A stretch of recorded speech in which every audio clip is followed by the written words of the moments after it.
947. If we could have counsel starting with the state identify themselves for the record for the purpose of today. Adam Avadi for the state, Your Honor. All right, and in order of the styling, let's start with former President Trump. I think we have Mr. Sadow on Zoom. You do, Your Honor. Good afternoon. Steve Sadow for President Trump. We waive his presence, and I believe Ms. Little is also on Zoom. And okay, thank you, Mr. Sadow. On behalf of Mr. Giuliani. Alan Stockton on behalf of Mayor Giuliani. I think David Lewis and John Esposito may be on Zoom as well. And we waive his presence. There we go. On behalf of Mr. Meadows. Your Honor, Jim Durham on behalf of Mr. Meadows, and he waives his appearance. Thank you, Mr. Durham. On behalf of Mr. Clark. Harry McDougald, Your Honor, and he also waives his appearance. Thank you, Mr. McDougald. On behalf of Mr. Cheeley. Good afternoon, Your Honor. Richard Rice, President Court, Chris Anulowitz is Zoom, and Mr. Cheeley waives his presence. Thank you. On behalf of Mr. Roman. Good afternoon, Judge Ashley and John Merchant. On behalf of Mr. Roman, and he waives his presence. All right, on behalf of Mr. Schaefer. Greg Gillen and Anthony Lake on behalf of Mr. Schaefer, and he waives his presence. On behalf of Mr. Floyd. Morning, Your Honor. Good afternoon, Your Honor. Chris Kucherov and Mr. Floyd. We also waive Mr. Floyd's appearance. Thank you, Mr. Kucherov. And on behalf of Ms. Latham. Anybody here on behalf of Ms. Latham? All right, I know before we'd had Mr. Cromwell, and I had not heard anything from him. I don't know if any other parties have as well. But You know, I believe Mr. Cromwell is in a deposition in South Georgia. That's all I know. all right. There's a Zoom participant, Mr. Cromwell. Looked like he joined. Okay, that's helpful to know. Mr. Cromwell, can you hear us? All right, well, we'll keep an eye on that to see if he does join us, and we'll take it up as it comes. So, just a few preliminaries. First of all, I'm a bit under the weather, so I'll try to speak up, but if anyone can't hear me, just let me know. I'll try to talk close to the microphone. But we are here today, the sole purpose of which is that at the conclusion of the hearing on February 16th, I announced that I'd be meeting with Mr. Bradley in camera to assess the validity of his assertion of attorney-client privilege. I've now been able to do that, and I also allowed Mr. Wade the opportunity to weigh in and respond as well. And after considering the testimony, not only in camera, but also of what came out at the hearing, I found that neither Mr. Wade nor Mr. Bradley had met their burden of establishing that the attorney-client privilege applied, specifically as it relates to Mr. Bradley's knowledge of any relationship that existed between Ms. Willis and Mr. Wade, and particularly that it wasn't established that his specific knowledge came about in furtherance of legal advice. So having made that determination, I didn't see any other choice but to allow the parties to have an opportunity to explore that topic with him.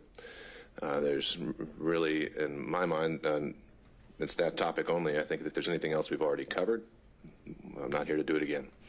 So with that, is there anything else we need to cover before kicking that off? Just Mr. Wade, he's still a potential witness. So he still needs to be continuing. Mr. Abadi? I believe Mr. Wade was released from the subpoena when we concluded his testimony at the last hearing. So unless he's been re-subpoenaed, and I have no knowledge of that, he has every right to be present. Sure. I think procedurally that would be accurate. And so at this point, I don't see a means where he would need to be recalled. And but if it is, then that is something you can take up. All right. Mr. Bradley, through his attorney, had informed me that he would be here today in person. I don't see him in the gallery. Do we know if he's out in the hallway? Okay. All right. If we could call for Mr. Bradley.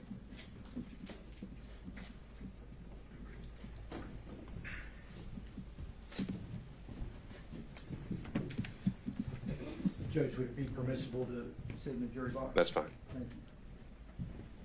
All right, Mr. Bradley, Deputy Scott will swear you in again.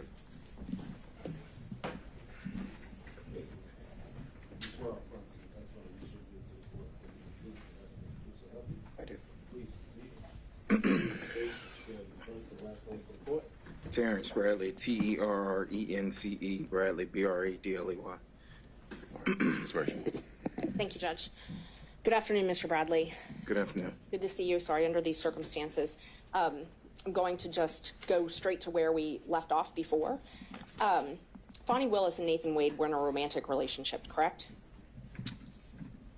Correct. And it began at the time that they were both municipal court judges, correct? Objection, Your Honor, based on privilege. That would be covered in the attorney-client privilege. Okay, overruled. I do not have knowledge of it starting or when it started. Terrence, you told me that it started when they were both municipal court judges, though, correct? That is incorrect. You never confirmed in writing that it was, instead of magistrate court, it was in municipal court when they started dating? If you're speaking of the text message, you can go to that text message and you can read that text message, and I will explain the text message to you. But you and I did not have a conversation about when it started. You asked a compound question of magistrate court versus, you said it was magistrate court, you said magistrate court conference, I'm sorry. And then you asked another question. I said, no, municipal court, nothing else. I'm referring to a different conversation. I asked you, do you think it started before she hired him? And I'm going to object. This was covered in the previous hearing where Mr. Bradley said he had no personal knowledge of the exact text that Ms. Merchant is speaking of and actually used in an attempt to refresh his recollection, and he explained exactly what he's explaining here before the court. So this is repetitive and unnecessary. So I would object to asked and answered and relevance at this point. All right, perhaps we'll get there, but I think first Ms. Merchant has the right to draw his attention to the exact, potentially inconsistent statement. Thank you, Judge. May I approach him? So overruled. This You is may. the text I can use. So you. This is one I gave you at the last hearing. And for purposes of the record, I believe, Ms. Merchant, you tendered, was it the entire text chain as an exhibit? I only tendered a few of the texts, but I did give the state their courtesy copies last time of the exhibits. Was this one tendered? This one was not tendered. All right. And I'm happy to tender it.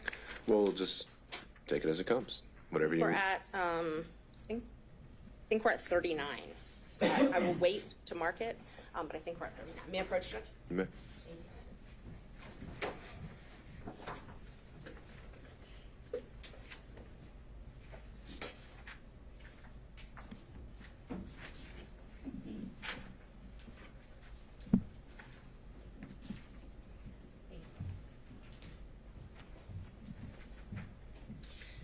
All right.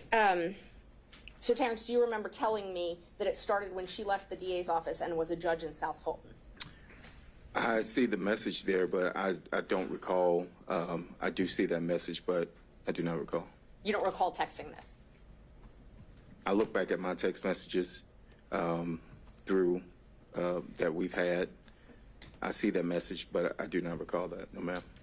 And when I asked you if you thought it started before she hired him, and you responded absolutely. Your Honor, I'm going to object as to the source of the information that Mr. Bradley allegedly gathered this from. There's been absolutely no foundation, and based on the arguments at the last hearing, that a lot of this is based on gossip, innuendo, assumption, and privileged information. And at this point, Ms. Merchant has not provided a foundation as to how Mr. Bradley would have any information that she keeps referring to. All right. I think that's...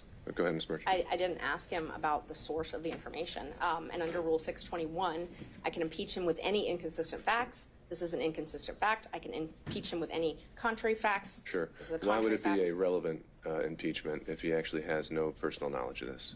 If he doesn't. Sure. have So I personal think you have to lay that foundation then, so that'll be sustained. knowledge. Do you remember telling me that it began? Well, that doesn't address the issue. No, I'm not. I was just asking if you remember telling me as opposed to the Okay, text. sure. Do you remember telling me that it began? Well, no, and then you're going into the substance of it, which we haven't determined whether he actually knows or how he knows.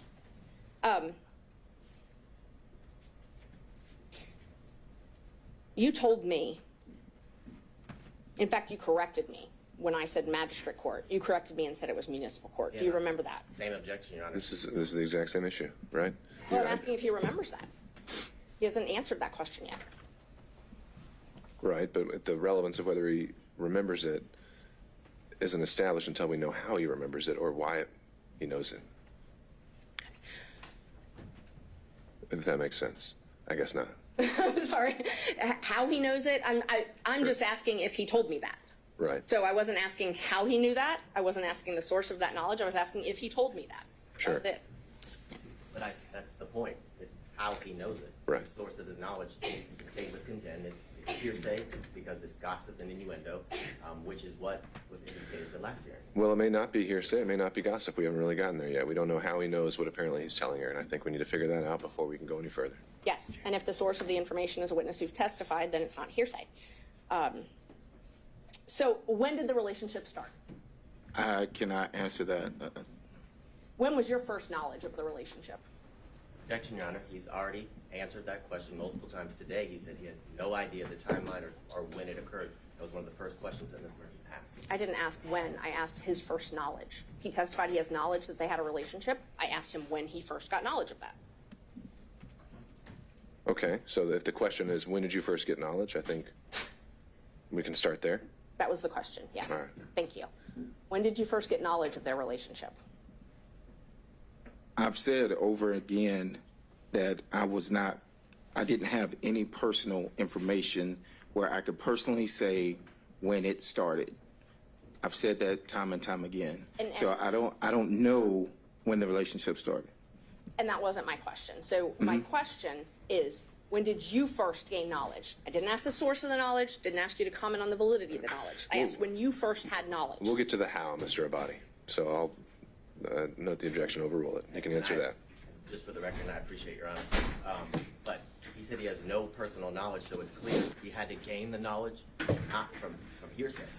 He could have gained it from Sure. Mr. Wade. Well, I mean, most of us learn things from hearsay. The question of whether it's admissible, right?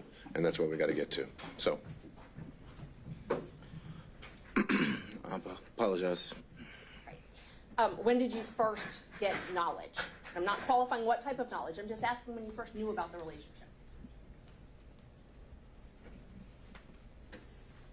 I don't know how to answer that. I mean, so I can't give you a date if you're asking for a date. If you're asking me, how did I get the knowledge?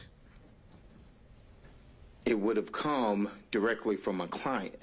Right. So help me understand. I think you say you can't answer that question. You don't know the date. So that's the answer to the question. But I said that 5 minutes ago. We have to make it clear. Yes, sir. Next question, Ms. Merchant. So you don't know the specific date? No. Do you know if can we narrow down the timeline? Did you gain knowledge in 2019 of this relationship beginning? I'm going to object to this line of questioning as he said he does not know Sure. when he gained All right. knowledge. He doesn't know the specific date. That's fine, Ms. Merchant. I think I'm overruling that. I think we can try to see if he can narrow it down based on goalposts. Thank you. 19, I would probably say no. I mean, I don't have anything that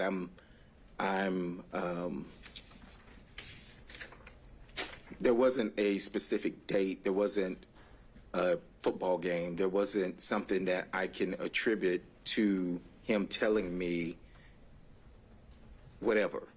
And so you're asking for a date. You're asking for a year. It's still a date. And at this time, I am telling you that I do not have the date. Let's try this then. So you received a contract from Ms. Willis January 2021, correct? Can I see the? Yes, I think so. Exhibits are, I think, okay. I think if it was from the exhibits, I think it was 21. Yes. And I don't want to belabor the point. You admitted those Yes. when you were here before. Yes. If those documents that you looked at last time Yes. said January 2022, that's okay. 21. I'm sorry, 21. You're right. Thank And you. it was, I think, renewed in 22. It was, yes. So the contract date was that we have in the record is January 25th, 2022. So using that date, at that point, had they begun their romantic relationship? Of 2022. January 25th, 2022. 2021, I'm sorry. When you got your first contract?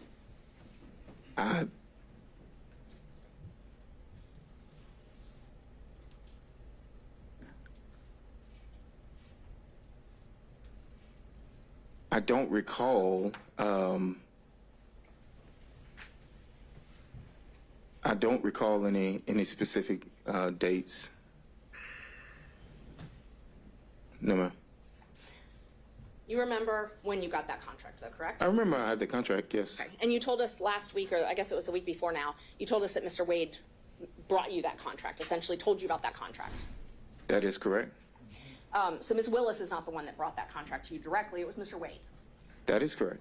At that point in time, they were already engaged in a relationship, though, I'm correct? going to object, Your I Honor. can't say that. Characterization of what Mr. Bradley just said. He just said he does not remember. There's nothing specific. He doesn't remember the exact date. I think the question now is to reference it or tie it to maybe some other event that he might remember. I agree with Your Honor. She asked that specific question. He said he does not remember any specific dates after signing the contract. That's exactly Sure. what he just said. This is All asked right. and answered. I know, and we're getting to the end of it. So, Ms. Merchant, you don't have much more to pull on here, but he answered that last question, so what's your next one? And Judge, I didn't hear the answer if they were in a relationship January 25th, 2021. Mr. Bradley, do you recall the question? I recall the question, and I can't tell you accurately whether or not they were in a relationship at the time. You asked me about him bringing me a contract. I said he did bring me a contract, and that is accurate. Do you remember knowing Ms. Willis prior to her taking office as the DA? I had very little contact with Ms. Willis. I knew her through my business of coming down to Fulton, if that's what you're asking. Yes. You knew her through the business. So you had met her prior to your contract? I'm going to object to relevance at this point as to why we're here today. Sure. Judge, he doesn't remember much of anything right now, and so I'm trying to create a timeline to hopefully piece this together. All right, well, I'm not seeing really that the likelihood that that's going to have any success. I'll let you ask a few more questions, but if he doesn't have a date, then I don't know that you're going to be able to create one today. Okay, thank you.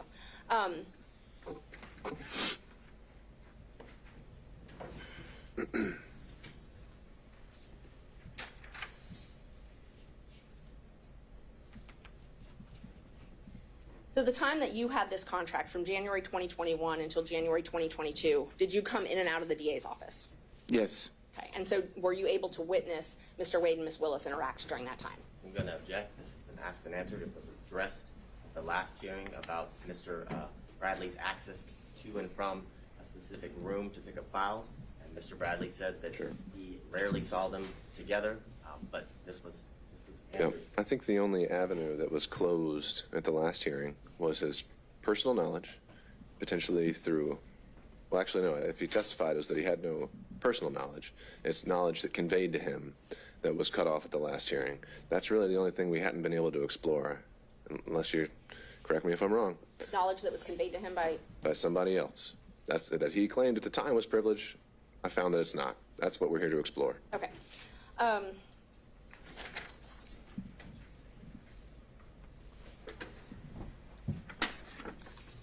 Do you remember telling me that not many people knew where they met?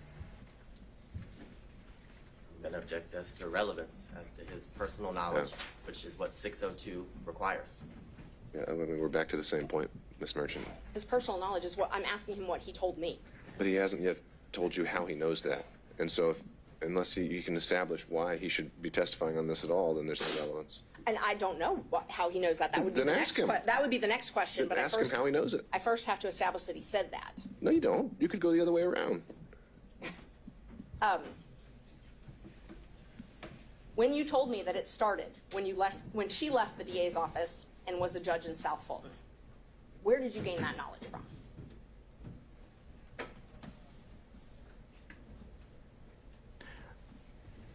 Well, I'm going to object because his testimony a few minutes ago is that he did not recall making that statement. All right, I'll overrule that. Mr. Bradley, answer the question if you can.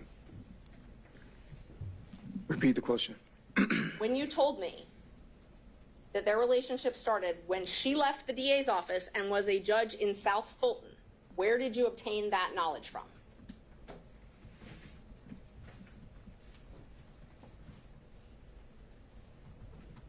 I was speculating. I didn't have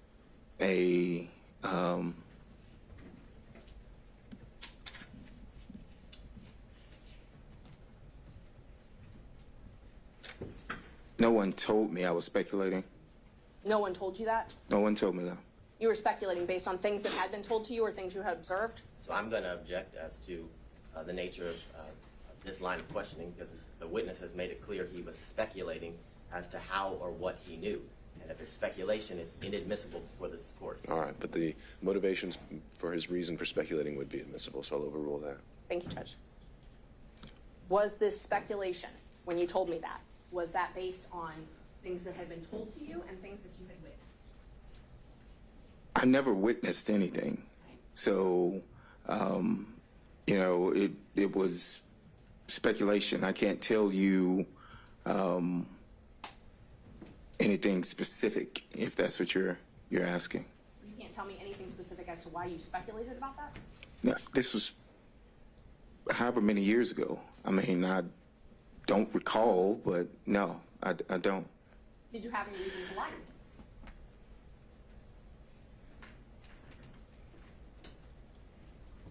I don't know if speculation is lying, but Well, let me just show me where in this text it says you're speculating. you didn't ask me if I was speculating or guessing.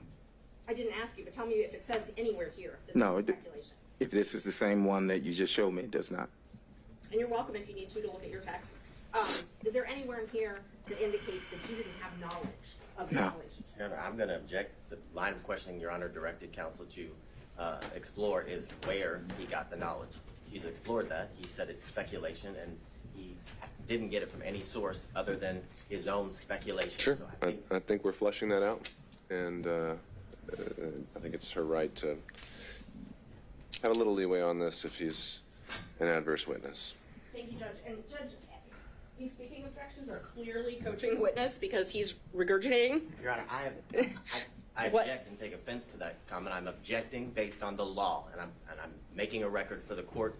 So I take offense to that comment. It's not the case. All right, well, I think we can start with objection, the grounds, and the rule number, and then if I need more, I'll ask. Thank you. All right. Thank you.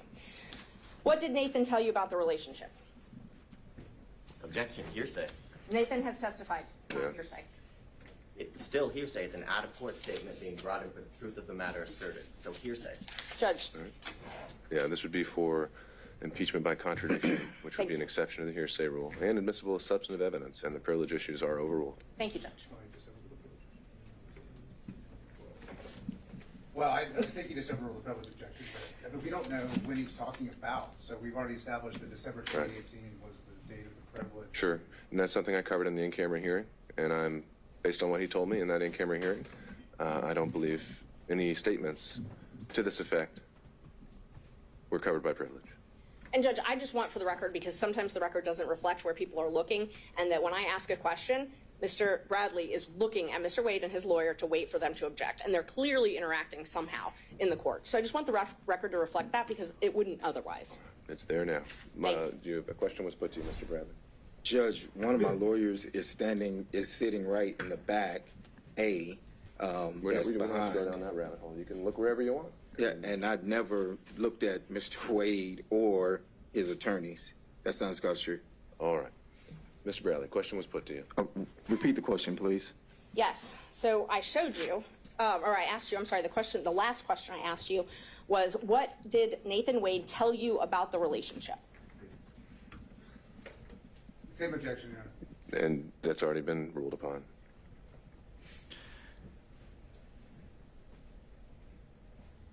I recall him stating that at some point they were dating. I can't tell you what date that was. It was made in confidence.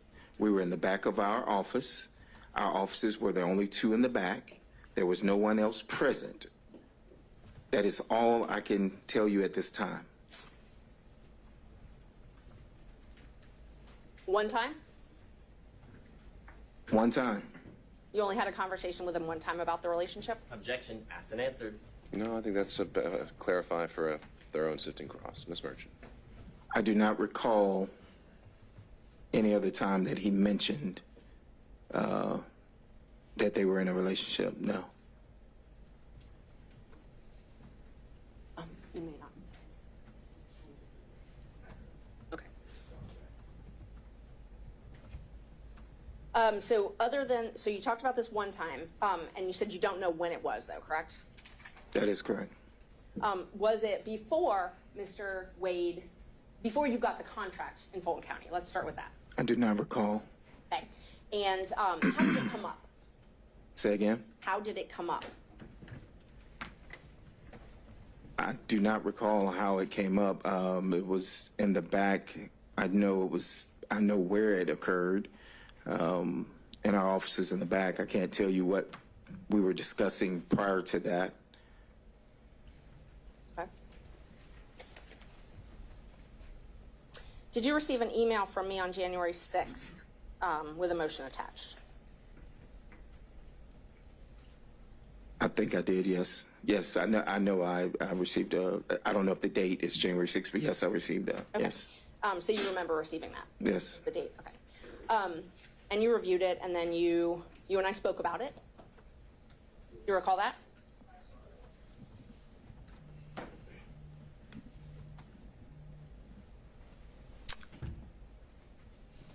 Did we speak over the phone, or are you saying through a text? That's what I'm asking you. If you I recall can't speaking- remember whether it was text or phone or But you recall us speaking, one way or another? one way or another, yes. Okay. And where I was trying to confirm the facts in that filing. I think I remember there was a line of about the accuracy of how much money that my office, the law office of Terence Bradley, have received, and whether or not that was going to be in the motion or not. Well, there wasn't a discrepancy. I had kept that out, and you asked me to put that back in, correct? I recall you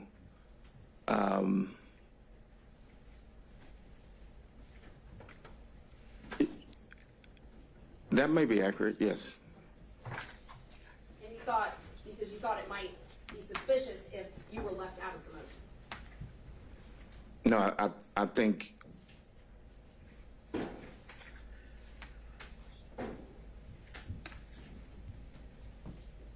we discussed that it should reflect the accuracy, because the accuracy was that I received, I had a contract and received $74,000. And I think you had put in there that Mr. Campbell had received a certain amount, and then you also had put in there that Mr. Wade had received a certain amount. But there was not anything in there originally, and I said that it needed to be accurate. I needed to be accurate as far as that I had received $74,000. That's correct. Because you did not want anyone knowing that you had talked to me. I'm going to object this for relevance. Be biased. Overruled. I wanted you to be accurate as far as the accuracy of our message or your filing. Okay, so that was your interest was in accuracy in the filing.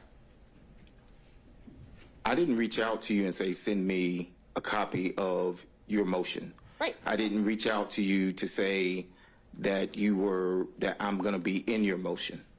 Right. I asked you to review it for accuracy. For accuracy, and I just stated that it was inaccurate. And the inaccuracy that you pointed out was the thing about your salary, or how much you had made. That was the inaccuracy that I saw that jumped out, was the fact that I saw that I was left out when you had put the firm, the money was. I did not, when I responded to that, it was for that specific reason. Okay. And I agreed I would put that back in, that section back in, and I did. Correct. I did put it back in, and I sent it to you again. I don't recall getting a second email from you, no. But you were happy that I put it back in, or that I agreed to put it back in. I'm going to object this to relevance. Yeah, we need to get to more material aspects. Yes, Judge, I'm moving along, I promise.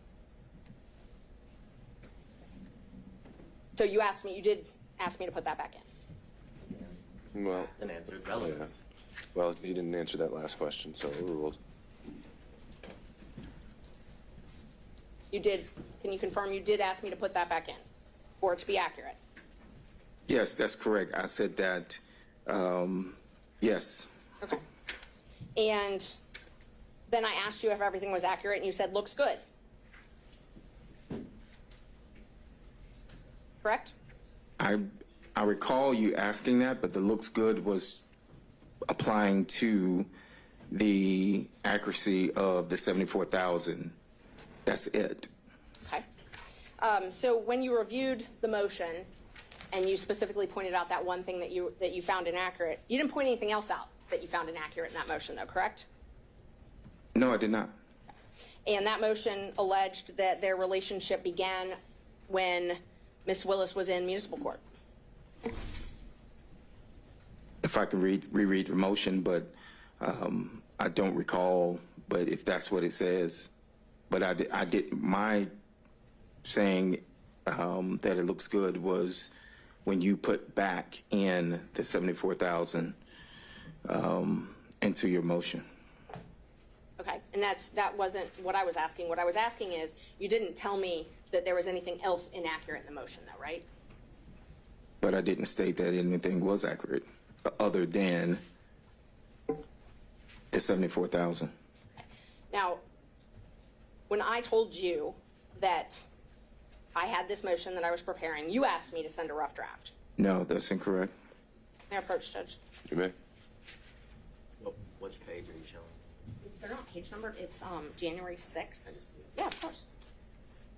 I can show you just all the text.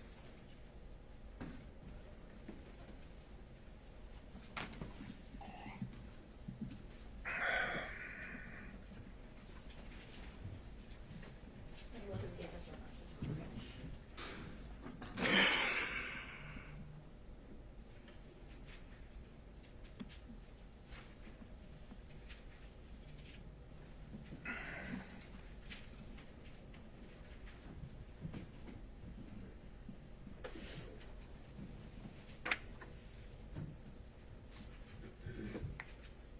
So, we had been talking and you asked me to send you a rough draft and I told you, okay, but I didn't want it to be leaked before I filed it. Right? That is correct. That is correct. So you're the one that asked me to send a rough draft.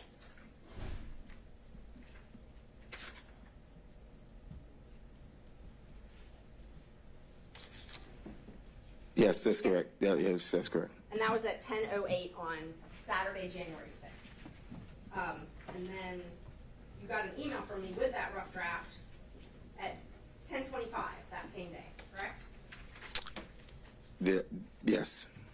If you need to look at it, If it says 10:25, then I know you sent me an email.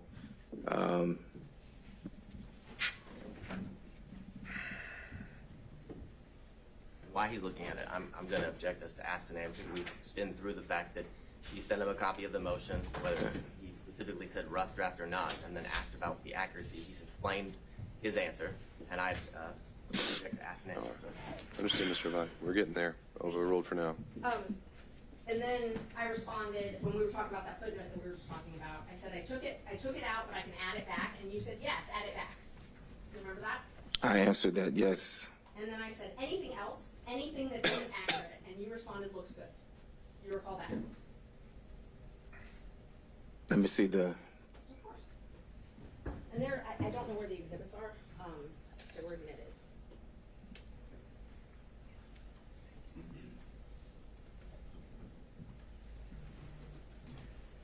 That refresh your memory? It says looks good, but as I stated before, I was responding to you putting me back into the motion for receiving $74,000 in a contract. But that's not what this says. This says, you said yes, add it back, and then I said anything else, anything that isn't accurate, and you responded looks good. So you weren't responding to put it back in. Your Honor, I'm going to object. I know. This is not his motion. He wasn't the affiant of the motion or verified the content. Overruled, Mr. Body. I'm just talking about his personal knowledge, Judge. I've said No personal knowledge. twice. Overruled, Mr. Abadi. I've said twice that the looks accurate was, or I've said more than twice, was for the 74,000.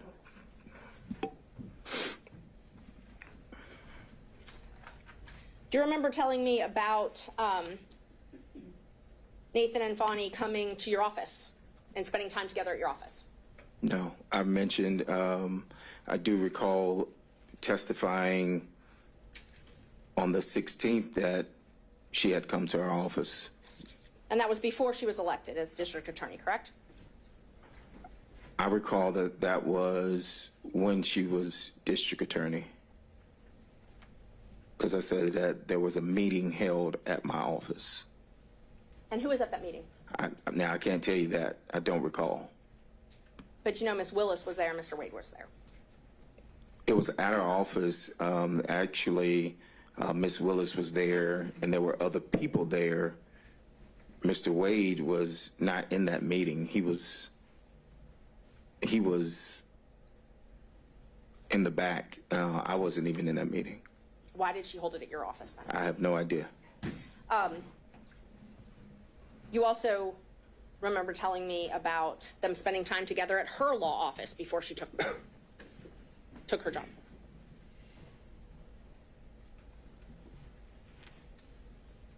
I don't recall. Do you? I don't recall. Do you have something to? Well, what I'm asking is, so let's back up a sec. So Ms. Willis rented a law office from the Evans firm, or Andrew Evans and another lawyer, I think Stacy Evans. You have knowledge of that, correct? I'm going to object to hearsay. Well, How does he know the information? That would be the correct question. okay. Ms. Mershon? I don't really know even how to respond to that. Hearsay, I'm asking if he knew that she rented Yeah, offices. he may have been there. He Right. may have seen a business card or something at some point. I think you can answer that. I've never been to Ms. Willis's office when she was in private practice. I've never dealt with where she rented. I didn't even know where her office was. So, Do you remember, though, knowing that she rented an office yes. from the Evans? Yes. You did know that? That is correct, yes. Okay.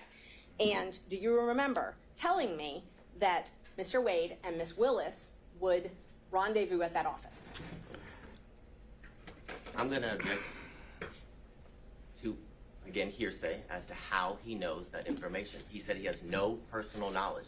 And He did just- not say he has no personal knowledge, Judge. He hasn't even answered it. No, he said in general he had no personal knowledge, so it's not been established the source of how he would know this because he said he's never been to her office.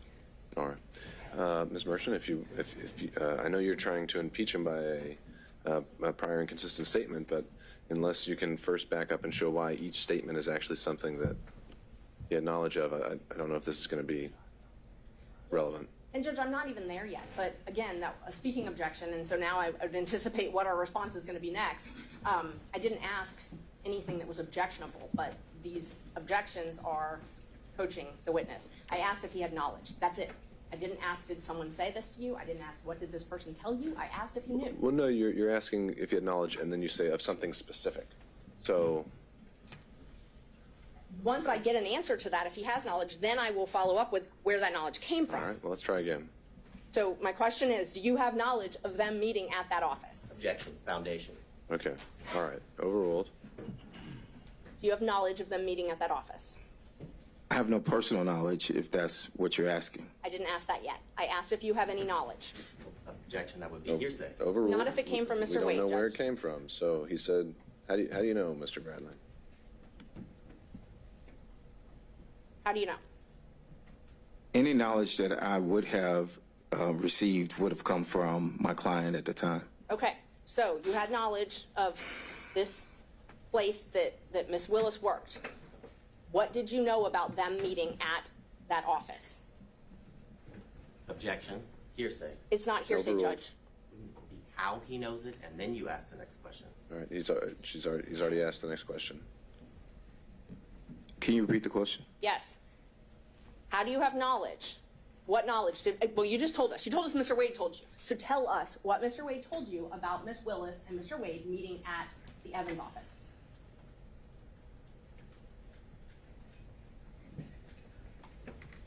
Objection, Your Honor, privilege. This clearly covers the time after December 2018 that would be covered by the privilege. Yeah, overruled.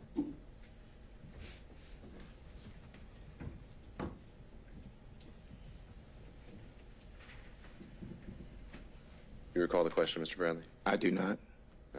You re-asked the question, Ms. Merchant. What did you learn from Mr. Wade? I was clarified that's where you learned it from. About Mr. Wade and Ms. Willis meeting at the Evans office together.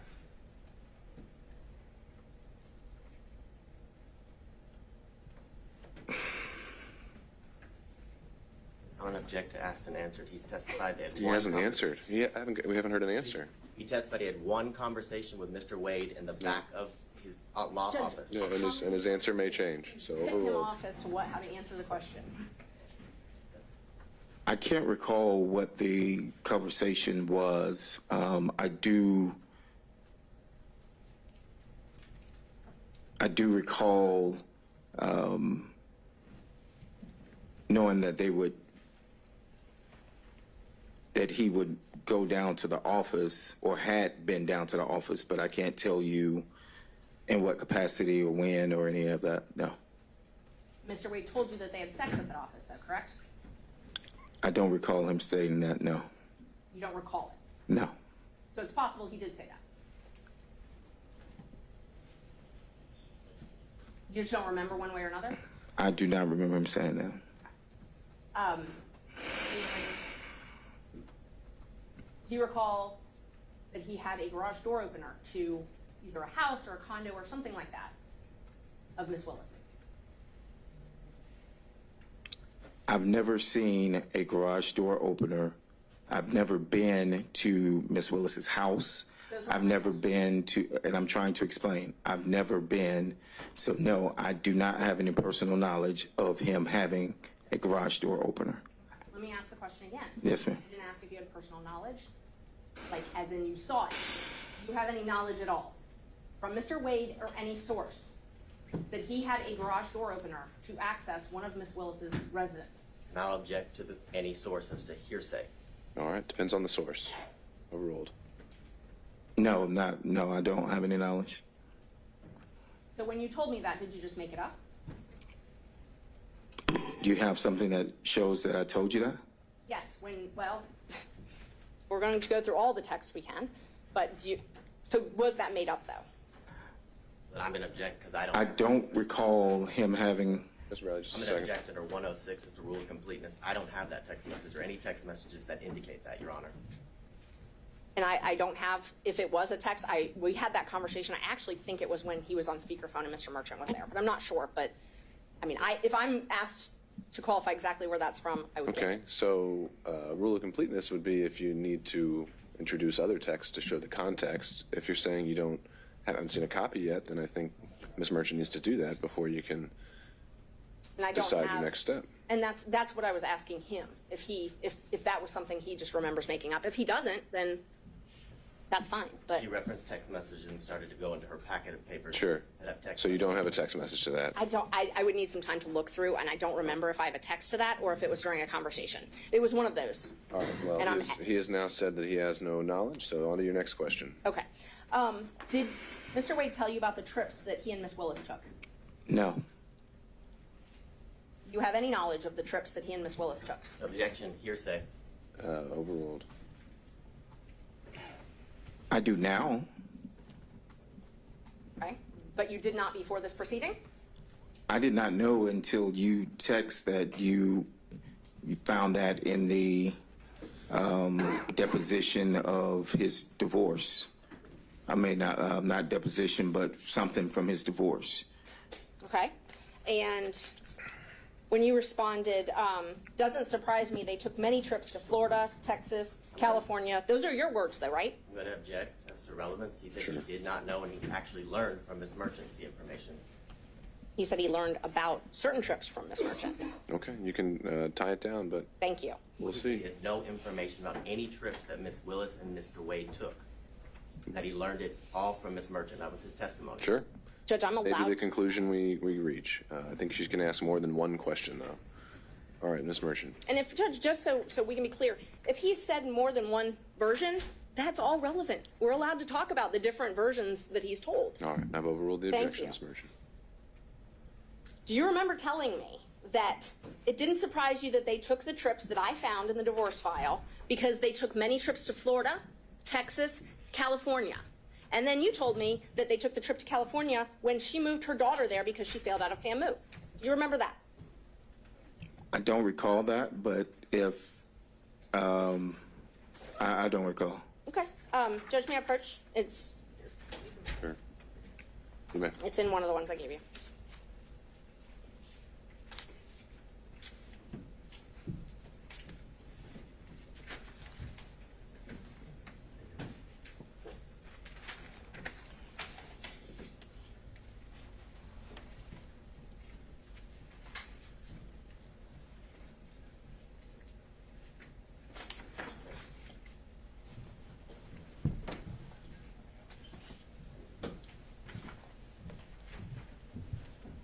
Look at that. Let me know if it refreshes your memory.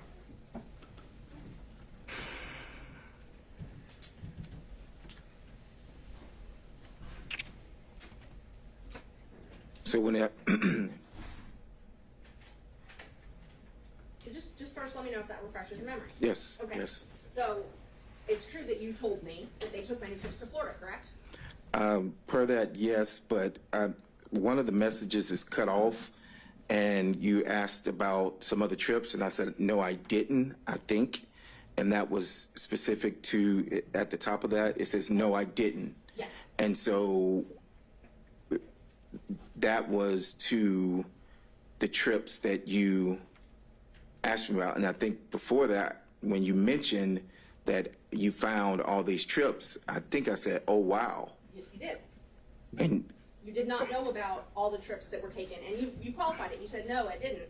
When did it happen? And then the next text, which I can get, or you can look at your phone, or whatever refreshes your memory, you said was after you left, after the firm was dissolved, correct? Subject to relevance.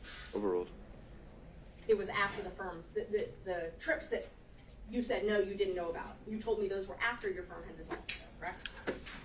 I think you mentioned that they were after I left, maybe, or whenever you found them, and I said, no, I didn't know about those trips, so. So you believe I mentioned that it was after you left? I'm quite sure you have the text message, and I will refresh my memory. Is it easier for you to refresh your memory with your own phone or with my printouts of screenshots? Well, you have the printout, so I'll go. Judge, the reason I'm asking is because I'm getting objections that I've cut things off, and it's just the nature of how you have to print out screenshots. So in order to avoid that, I'm happy for him to refresh his memory with his own phone, if that would be... Well, I don't know if he's accepting your offer or not, so you're gonna... Would that be easier for you? You can just provide the documents. Okay. Let's see.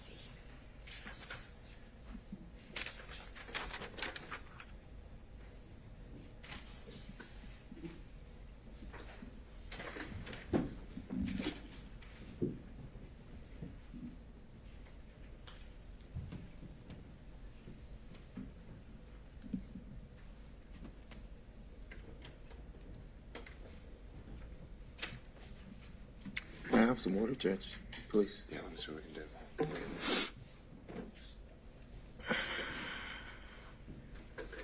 Sorry, Judge, I'm just trying to pull out all of the messages that you may need. All right. Well, I don't really see, at some point we're reaching the cumulative point where we don't need to go through an entire 6-month text chain. You're making the point that he'd made some comments to you along the way that led you to believe he had more knowledge than today he's testifying that he had. And so if you've hit the high points of that, then I don't know what else we can cover that actually moves the needle. Okay, I'll move on to the actual trips then. So you told me that they took many trips to Florida. That refreshed your memory. You told me that. Was that based on your knowledge from Mr. Wade?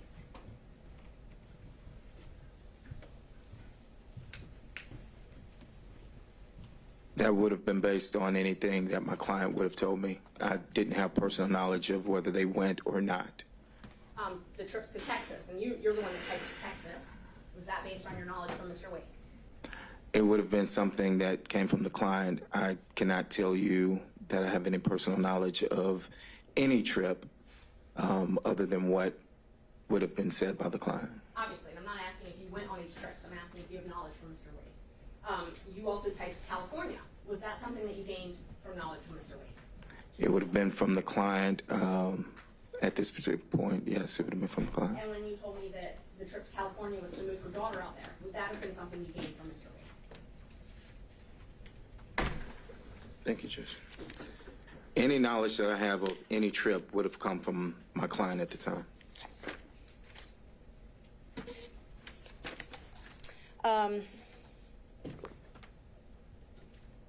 You told us last week that Mr. Wade used your credit card one time.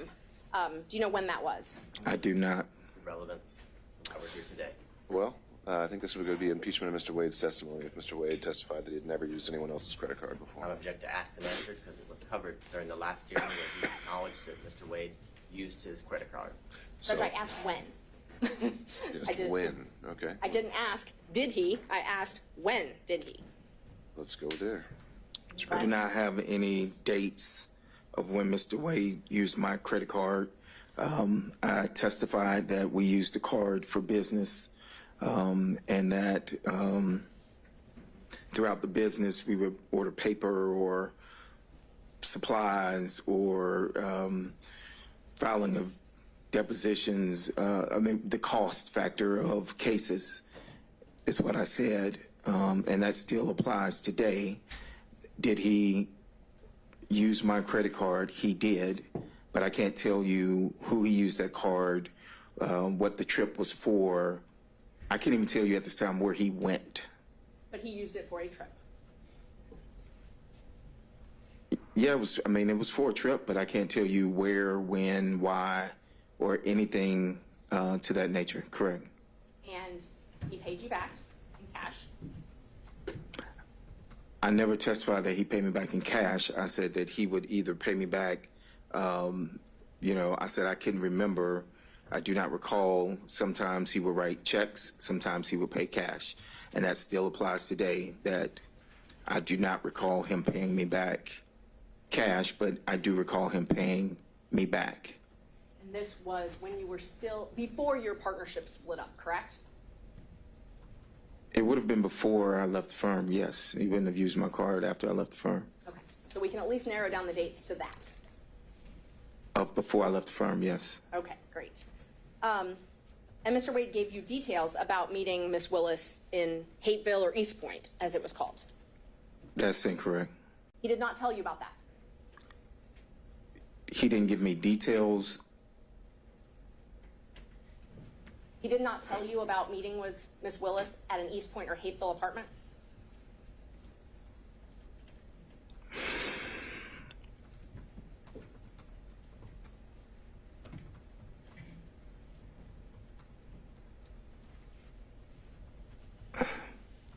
At this time, I don't recall.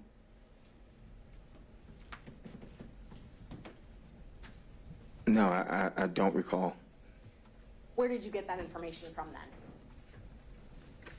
He's testified he doesn't recall if he even had that information. I asked if he got it from Mr. Wade, and he says he doesn't recall. So then I asked where he got it from. I do not recall where I got the information from. Okay. And you and Mr. Wade were friends as well as business partners, correct? We were friends in the sense of I've known him for years. Yes, we were friends. And you definitely did not want to come and be a witness in this case, correct? That is correct. And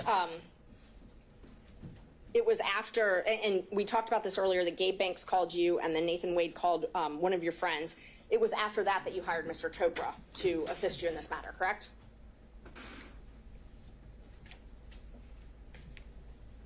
Was it after that?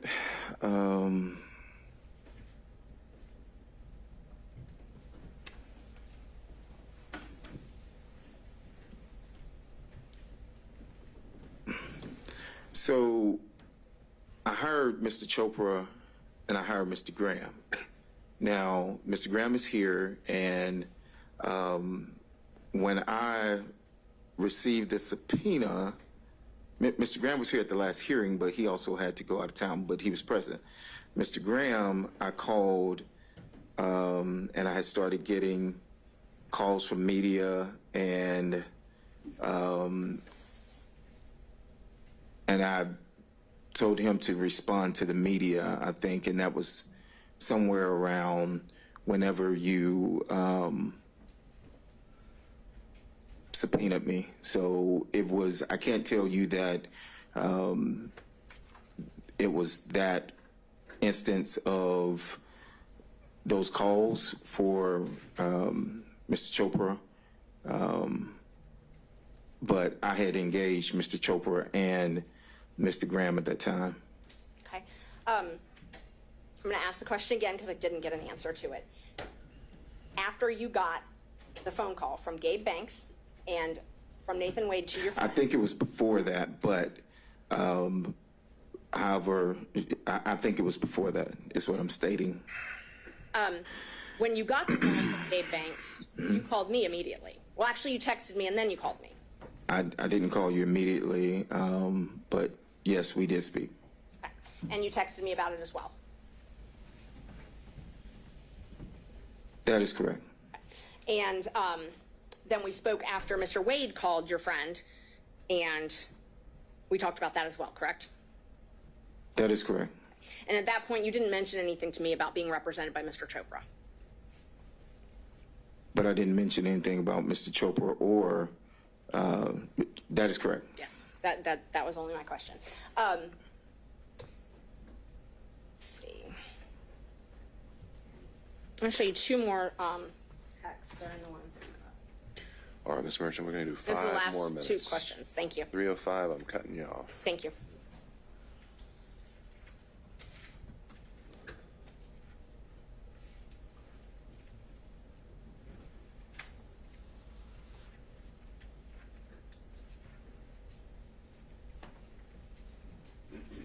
May I approach? I'll show you a couple texts to refresh your memory, and then I want to ask you.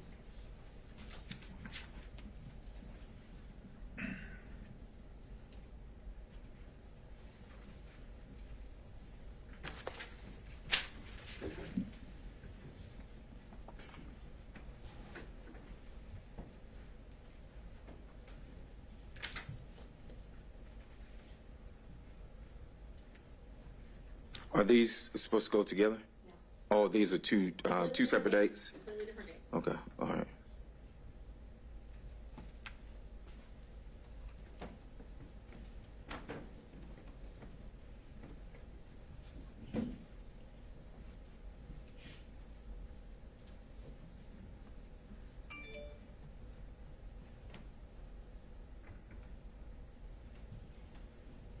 So I know we talked about the other occasions where you said the texts were just about the footnote, but do you recall me asking you,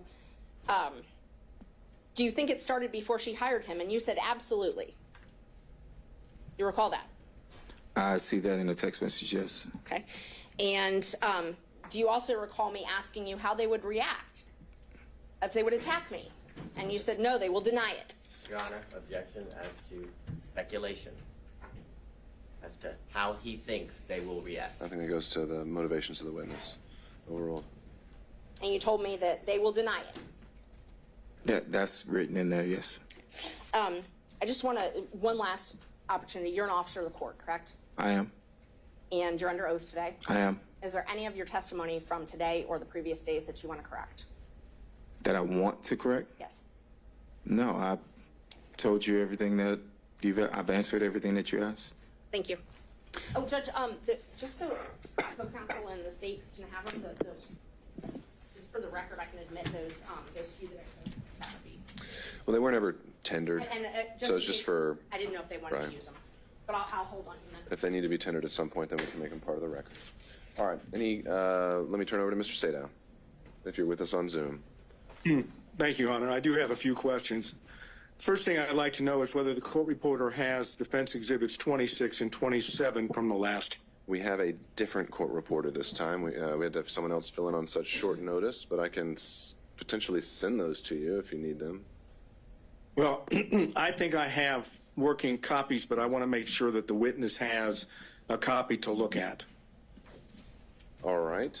We can try to work through that logistical challenge. This is, you said 26 and 27? I believe that's correct. And 26, I think, is the same text messages that Ms. Merchant was just asking me about. It was 2 pages. I stapled it together, and it is dated January the 5th of this year. All right. I can print off a copy now, but why don't we start off with the questions that you have? Okay, because that's where I want to start. That's where I'm going to start, but I'll see what I can do to work through it. Is that going to work? Here, I'll email them to you.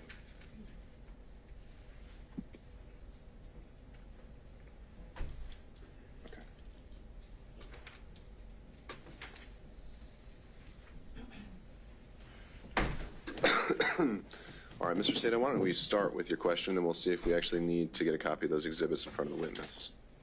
All right. Mr. Bradley? Yes, I'm here. All of a sudden, I've lost you on the screen. There we go. Well, you're on the Zoom. You're on YouTube, but you're not on the Zoom itself. But not that I can see. I'm here. I can hear you. No, I know. I think his visuals may be a little different, so hold tight, Mr. Sada. We could try to correct that. So that Yeah, he was on. He was on when Ms. Merchant was asking questions. We need to Be add, able to see you. I know. We need to add a spotlight to Mr. To the witness stand and a spotlight to Mr. Sada, and we don't need all the other boxes. There we go. Thank you very much. Well, then hold tight, Mr. Sada. We need to add you as well.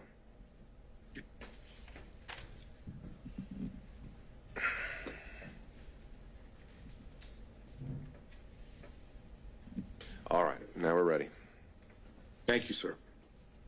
Mr. Bradley, you have referred to Mr. Wade as your client, correct? Correct. You understand that the court has ruled that communications that you had with Mr. Wade are not privileged, correct? No, I'm aware that the court ruled that one specific dealing with the time frame of one specific conversation wasn't privileged. Then I'm going to ask Your Honor if it's that the limitation, or Excuse me. To clarify. email. Sure. Mr. Sada, you asked whether all communications with Mr. Wade, I think, were covered. That was not the extent of the ruling. The only ones that I deemed were not covered and that I'd asked about in the in-camera hearing, because those are the ones that were relevant, were any communications Mr. Wade made regarding the existence or non-existence of a romantic relationship with Ms. Willis. Fine, thank you, Your Honor.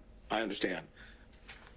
So, going back to this line of inquiry, when you say you don't have personal knowledge, what I want to ask you to start with is very simple. Did you have communications with Mr. Wade about the relationship between Mr. Wade and Ms. Willis? It's a simple yes and no. Yes. Okay. And is it your testimony that during the time you were representing him, which I understood started sometime in 2018, is that correct? That's the time frame that I remember, yes. Okay. Is it your testimony under oath that with regard to conversations with Mr. Wade about his relationship with Ms. Willis, that you only had one such conversation during the time you represented Mr. Wade? One conversation of what? I apologize. The only thing I'm asking about is that area that the court said is not privileged, which is the relationship between Mr. Wade and Ms. Willis. You've testified that during the time you represented Mr. Wade from 2018 on, that you only had one conversation with him in reference to the relationship between Ms. Willis and Mr. Wade. Is that correct? Yeah, I think that's fairly accurate, yes. Okay, so out of the entire time, I'm talking about could be 2018, 2019, 2020, 2021. When did you stop representing Mr. Wade? It was a few months after I left the firm. All right, give me the approximate time. I left maybe June, July of 2022, maybe. Okay, so that would suggest that for, assuming it's 2018, 2019, 2020, 2021, and half of 2022, which is in the vicinity of 4 to 4.5 years, you're testifying under oath you had one conversation about a relationship between Mr. Wade and Ms. Willis. Is that correct? I don't recall having any other conversation with Mr. Wade about him and Ms. Willis.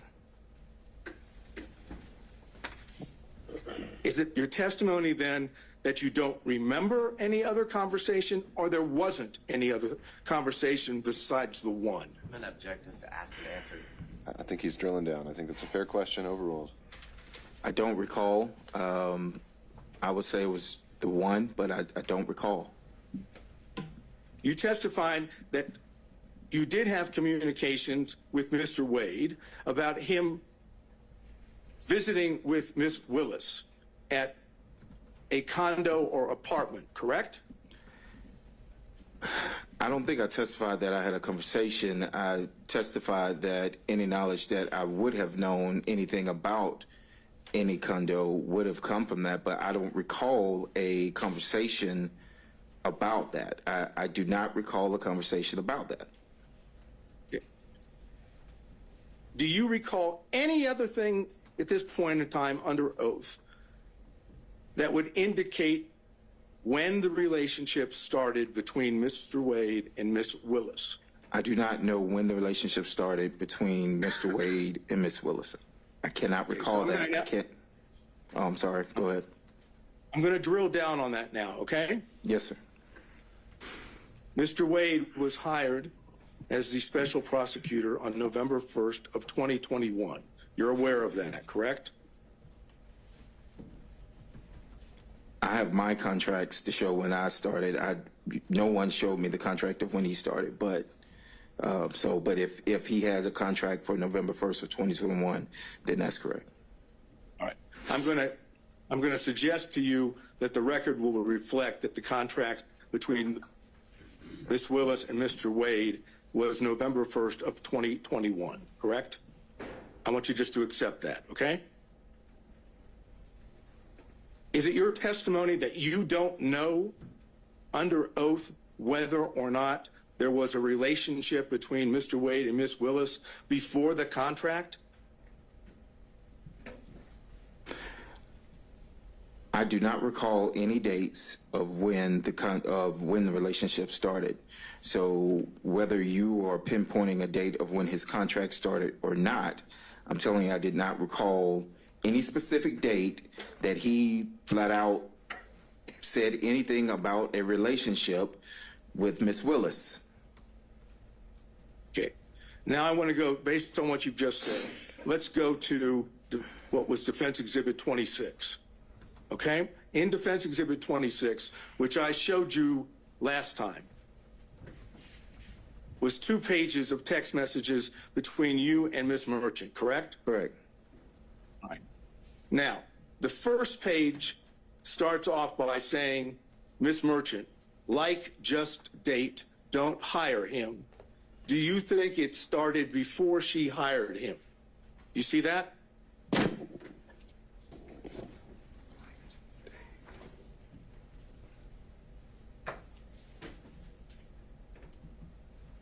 Yes, I see it, yes. And your response to that was absolutely, correct? I'm going to object, asked and answered, and cumulative. All right. So, Mr. Sato, I do think we went through a lot of these texts. We didn't go through this whole one. Just a second, Mr. Sato. All right. I'm sorry, Mr. Sato. You said we didn't go through this particular one? No, we stopped right there. I want to go. I answered because this So is the what- exact there's not- language that she just stated a few minutes ago. You could read it back Okay, Mr. in the Sadow, record. are you saying both of these two exhibits weren't already covered by Ms. Merchant? It was not gone, this particular language was not gone into. I'm doing it based on the exhibit itself. Well, let's do it this way. I now move into evidence defense exhibit number 26. All right, and I'd have to search through my notes, but does anyone recall that one actually been tendered in a minute already? It was. No, it was only presented to Your Honor for you to take back into camera ex parte to speak with Mr. Bradley and his counsel. Okay, Ms. Merchant is indicating that it was admitted. I thought Mr. Sadow admitted it, but I'm organizing, putting them back in order. So I think it might be easier if I just admit the copies of the All that we're all referring to. All right, so defense exhibit 26 and 27 are being tendered. Well, actually, only 26 at this time, Okay, defense exhibit 6, any objection from the state? but 26. 26.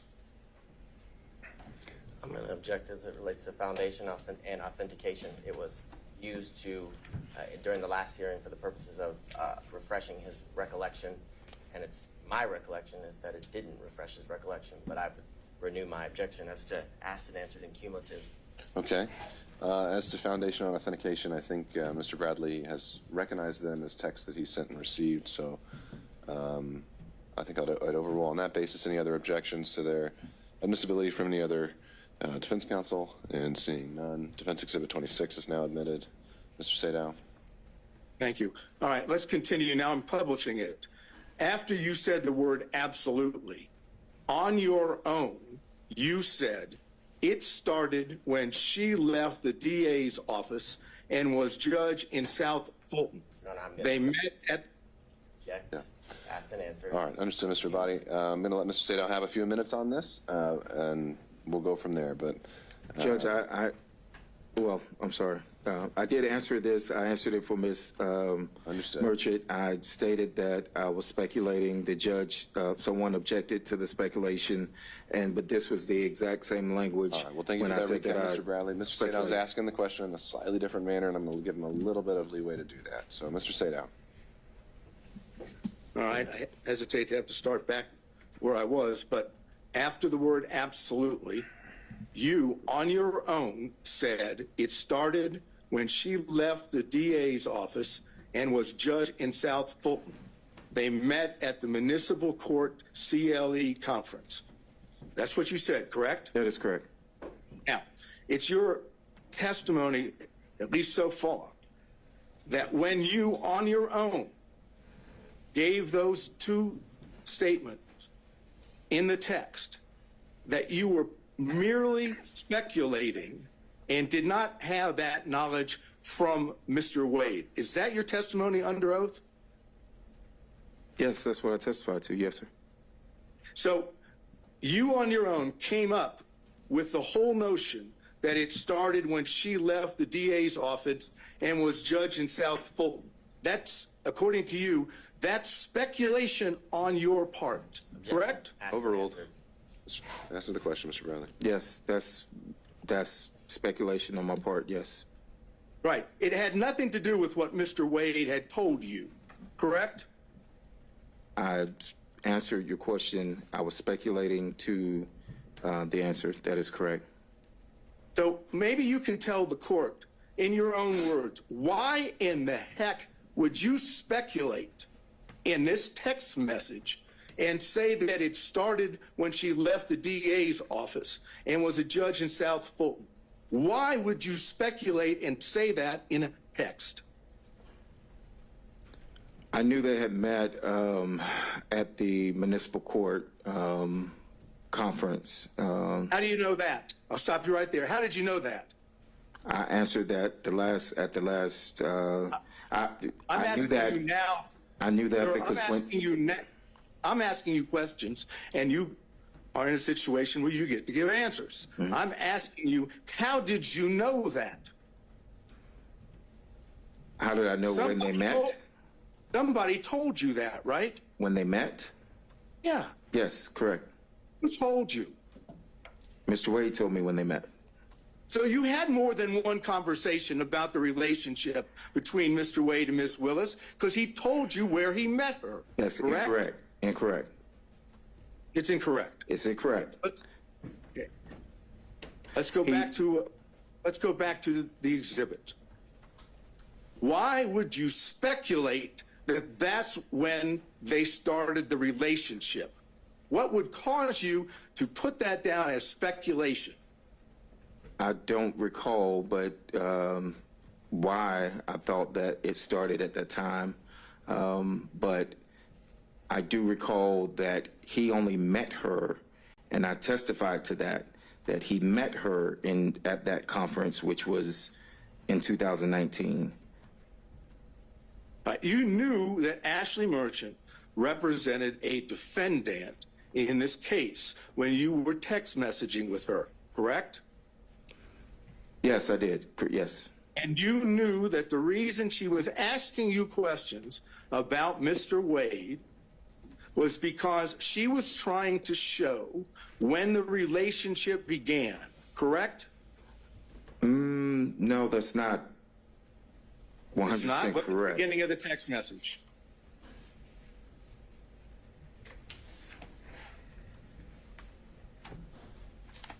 Yes, but what Text message- messages were before this message, before she sent that? I can't answer that question because I don't have them. All I have is what's in front of you. Yes. And it says that she says, do you think it started before she hired me? So you knew, as the counsel for a defendant in this case, that Ms. Merchant was asking you specifically about the knowledge that you had regarding the timing of the relationship between Wade and Ms. Willis, correct? I mean, based on this, yes, I see what was asked. And in response to that, you answered directly on your own what you now claim to be speculation, right? That's correct. So I ask you one more time before I move to the next part of this. Why would you speculate when she was asking you a direct question about when the relationship started? I have no answer for that. Except for the fact that you do, in fact, know when it started, and you don't want to testify to that in court. Overruled. That's the best explanation, isn't it? This is completely Overruled. argumentative. That's the true explanation, because you don't want to admit it in court, correct? No, I have no direct knowledge of when the relationship started. I'm not going to go back through that again. But if you didn't know, and you were asked specifically as this exhibit shows, maybe you can explain why you wouldn't say, I don't know.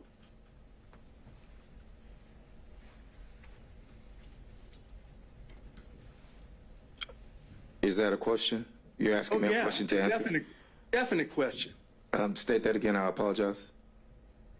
If you're being asked, as we've just gone through with this text message from Ms. Merchant, Yes. as the attorney for a co-defendant, Yes.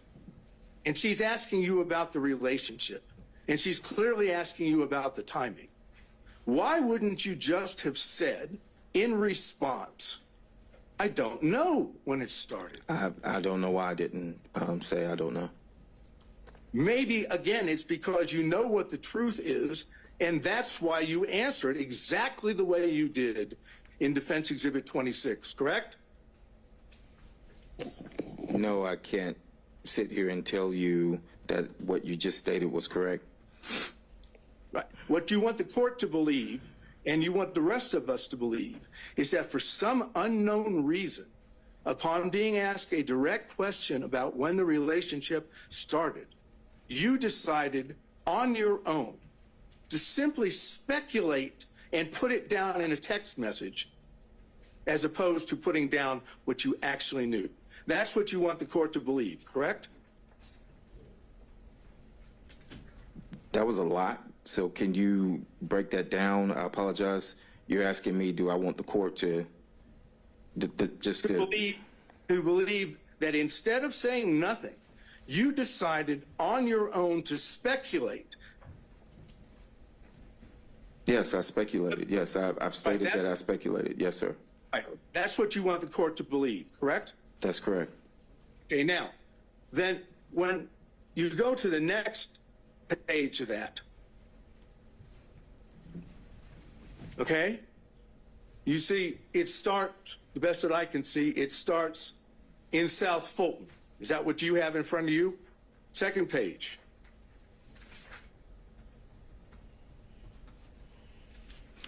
The second page that I have says that's what I figured.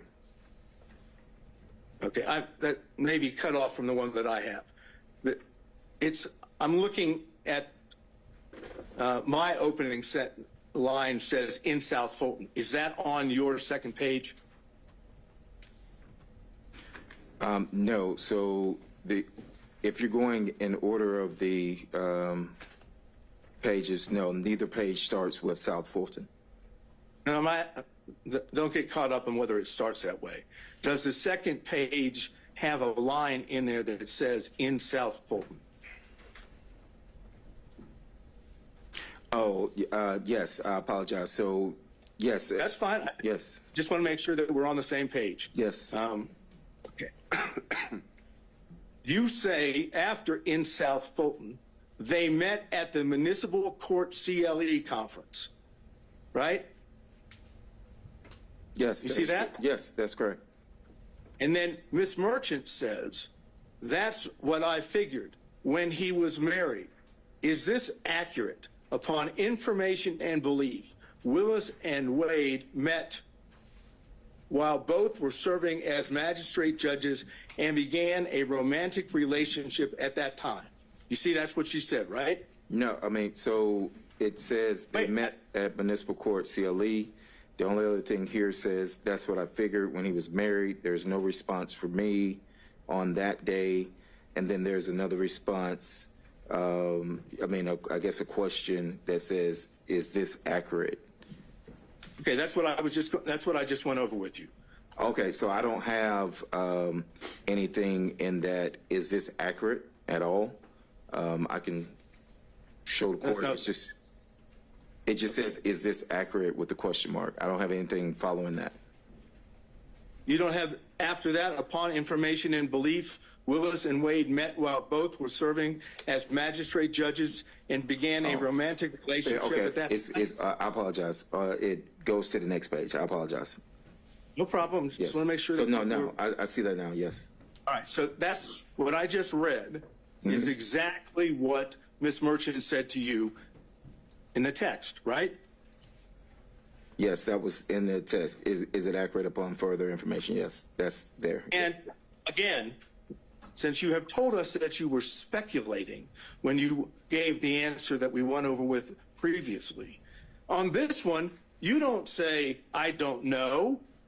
You simply correct her by saying no, municipal court, right? Yes, so she asked, was it accurate? And I said it wasn't accurate. No, it wasn't accurate. It was municipal court. Right, and when you said it wasn't accurate, it was municipal court, you didn't say, no, that's not accurate. They didn't start a romantic relationship at that time, correct? No, but I was referring to the municipal court. No, it wasn't accurate as it applied to I was answering the no municipal court, meaning when she said, is that accurate, it was to the municipal court and not magistrate court. Okay, but you didn't say that the rest of what she asked you was accurate. You didn't say, no, that's inaccurate. That's not true. That's not accurate. You simply said the only thing that wasn't accurate was municipal court should be there instead of magistrate, right? So I was answering the question of, it was a compound question. And I was answering the question of, she wrote magistrate court and I said no, municipal court. Right, but it's not compound. It's one statement upon Mr. Sadow. information and belief. I'm sorry. No, that's okay. I know the feedback and the delay is complicates things, but I think you've adequately made your point here, and I don't think we need to belabor it much longer. Let's move on to the next issue. Okay, thank you, Your Honor. Mr. Bradley, prior to coming into court today, Did you and your lawyer meet with anyone from the district attorney's office? No. I mean, Did your- no. Not that I know, I'm aware of, no. I Have did you not had meet to any- anyone. Sorry. I did not cut meet you with off. anyone outside of my attorneys. Did you have any conversation? I did not. Meeting, conversation. I did not. So you have not spoken, if I understand you correctly, prior to coming into court today, you've not spoken with the prosecutors, No. right? I've not spoken to the prosecutors. I've not spoken to defense. Have you spoken to Mr. Wade? No. So as far as just getting into the courtroom today, there's been no contact or conversation in it with any of the parties we just went over, right? There has not been any contact with defense or the state at all.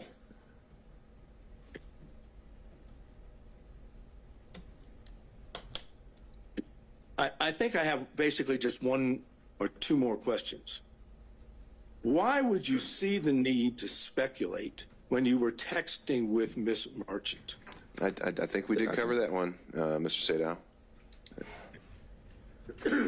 I think that exact question was already put to him. What would be the next one? I'm trying to look. Let's go to 27.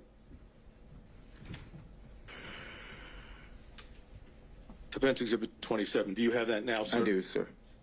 All right. Would you look at it and tell me whether or not the Defense Exhibit 27 appears to be accurate?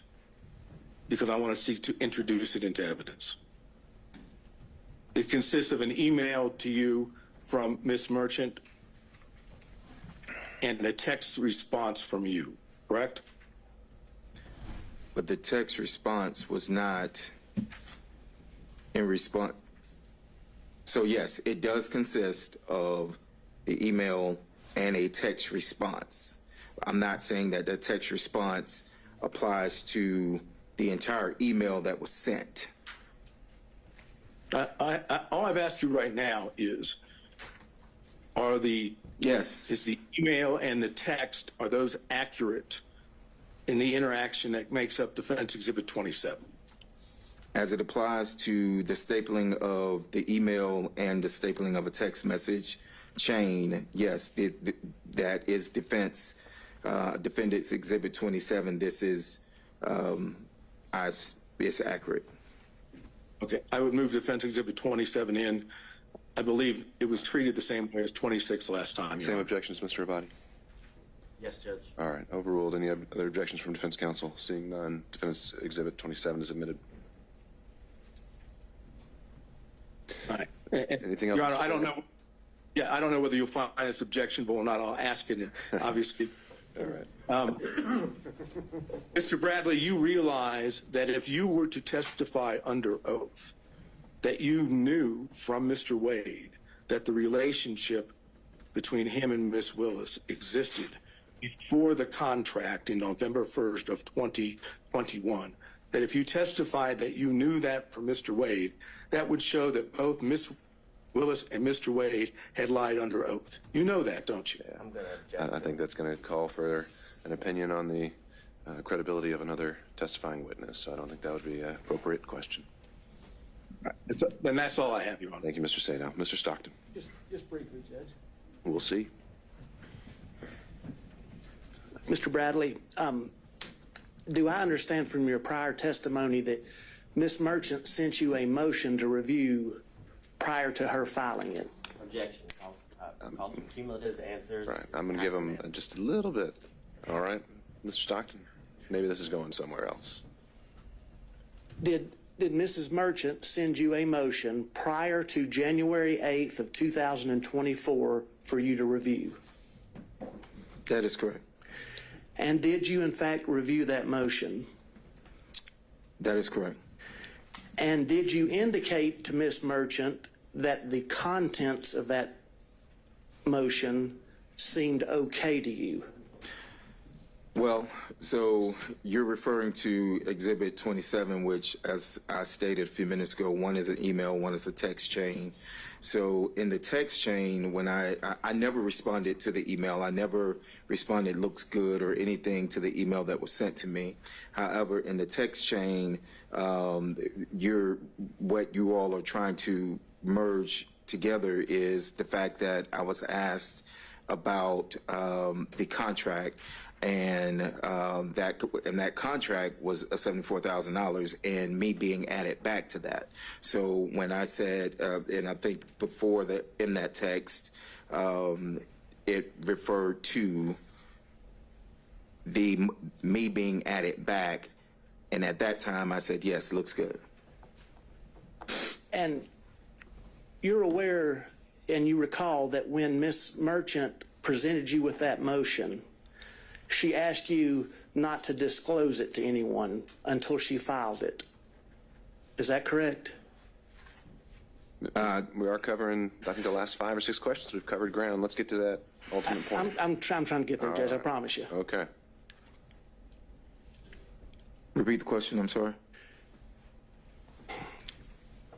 She asked you not to disclose that motion to anybody until she filed it, correct? I think so. I think that was in the text message, yes. And you knew, in fact, it was her intention to file that motion, correct? The actual motion that she, that was sent? Yes. I knew that she was going to file a motion, yes. I do not think that that was the final draft, or it could have been that she was working on it, but yes, I knew that she was going to file some motion, yes. And you knew that she presented that motion to you for your review so that she could make sure it was accurate, correct? Your Honor, I'm going to object. All this is asked and answered in cumulative. All right, noted. I think Mr. Stockton's getting to the next point, so why don't we just ask that one? Is that correct? Did you? Why don't we combine that with the next question, so we're not having to lay bit by bit every single time. Mr. Bradley, you knew that Mrs. Merchant was relying on your review to ensure the accuracy of that motion prior to filing it, correct? Speculation as to what he knew that Miss Merchant knew. No, I'd overrule that. Mr. Bradley? No, so once again, I was excluded from the footnote of that motion, and my review of it, and I said, hey, you need to add me back to the footnote because I did have a contract and I did receive $74,000.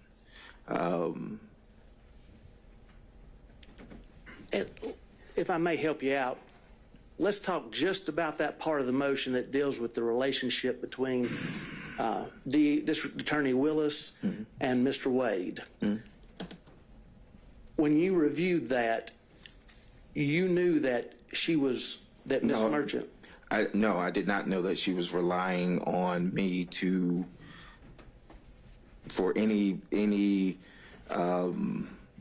relying on me for any accuracy other than what was put in there about the $74,000. Mr. Bradley, if there was something patently false in that motion, you would have told Miss Merchant, wouldn't you? I can't say that I would or wouldn't have. I don't know what I would have told Miss Merchant. If there was something patently speculative, you would have told Miss Merchant, wouldn't you? I don't know what I would have told Miss Merchant. She asked me, was it accurate? We were discussing the $74,000 that was left out. Again, if I may direct you just to that portion dealing with the relationship between Mrs. Willis and Mr. Wade.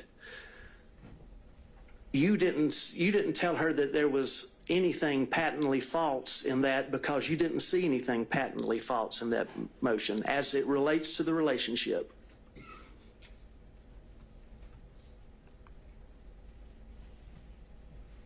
Repeat your question, I'm so sorry.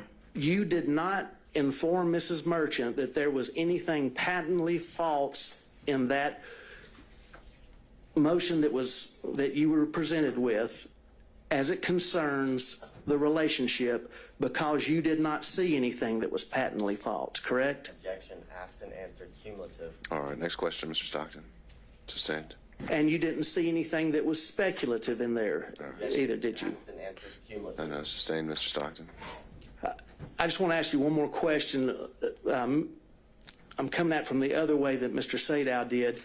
Did anybody from the district attorney's office or any witnesses in this case contact you about Ms. Merchant's motion from January the 8th of 2004 until today? Did anyone contact me about her motion? Yes, from the district attorney's office or any witnesses or anybody else involved with the case besides the defense? Other than the call that the only personal call that I had was with Gabe Banks. I never spoke to anyone else, and to my knowledge, he's not a part of this, so. That's all I got, Judge. Thank you, Mr. Stockton. Mr. Durham, if you're still with us. No question, Your Honor. Thank you, sir. Mr. McDougall.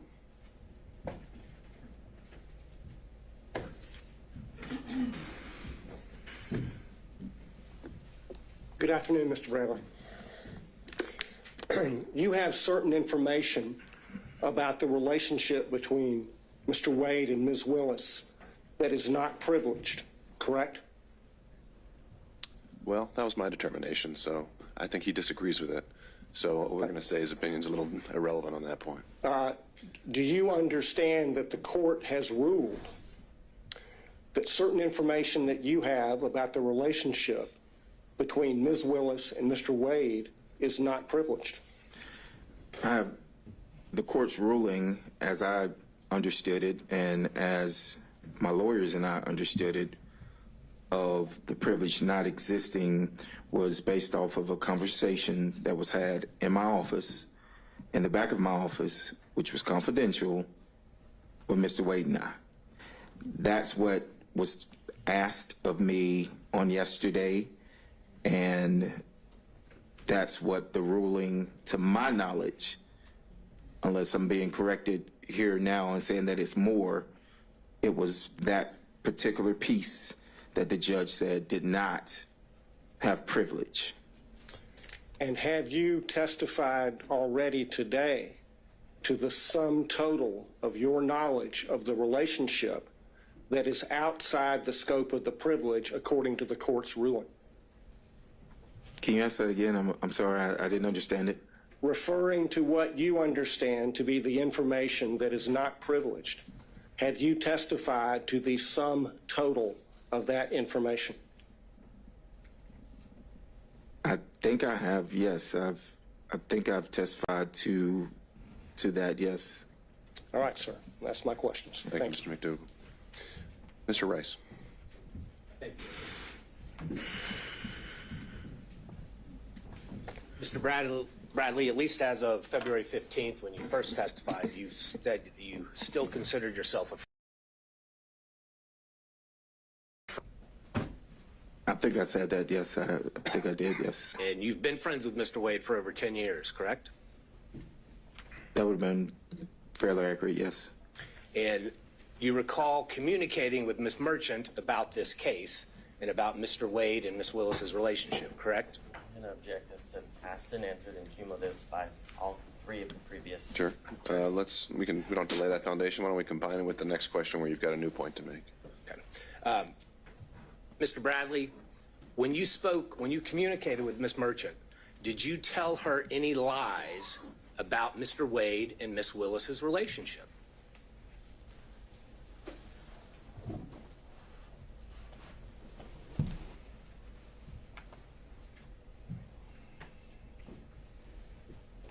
Did I lie to Ms. That's a simple question, Mr. Bradley. You're a lawyer. Did you lie to Ms. Merchant when you told her facts about Mr. Wade and Ms. Willis's relationship?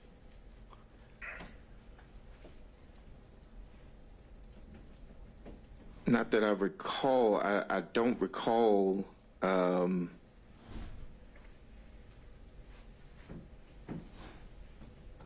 I mentioned earlier that I speculated on some things. I've testified to what I did know, so I can't recall whether or not No. Mr. Bradley, speculation is kind of a weaselly lawyer word. Let's speak truth here. Then You're I under think oath. it's argumentative at this point, Your Honor. It's not asking relevant questions. Mr. Let's Bradley, find a question, Mr. Rice. Mr. Bradley, when you were communicating different details of the relationship between Miss Willis and Mr. Wade to Mrs. Merchant, did you lie to her about any of those details? Objection asked and answered twice. I don't think he's answered it yet. I don't recall ever whether any of it was a lie or not Well, this time. So at the time you were communicating with Miss Merchant, you were still friends with Mr. Wade, correct?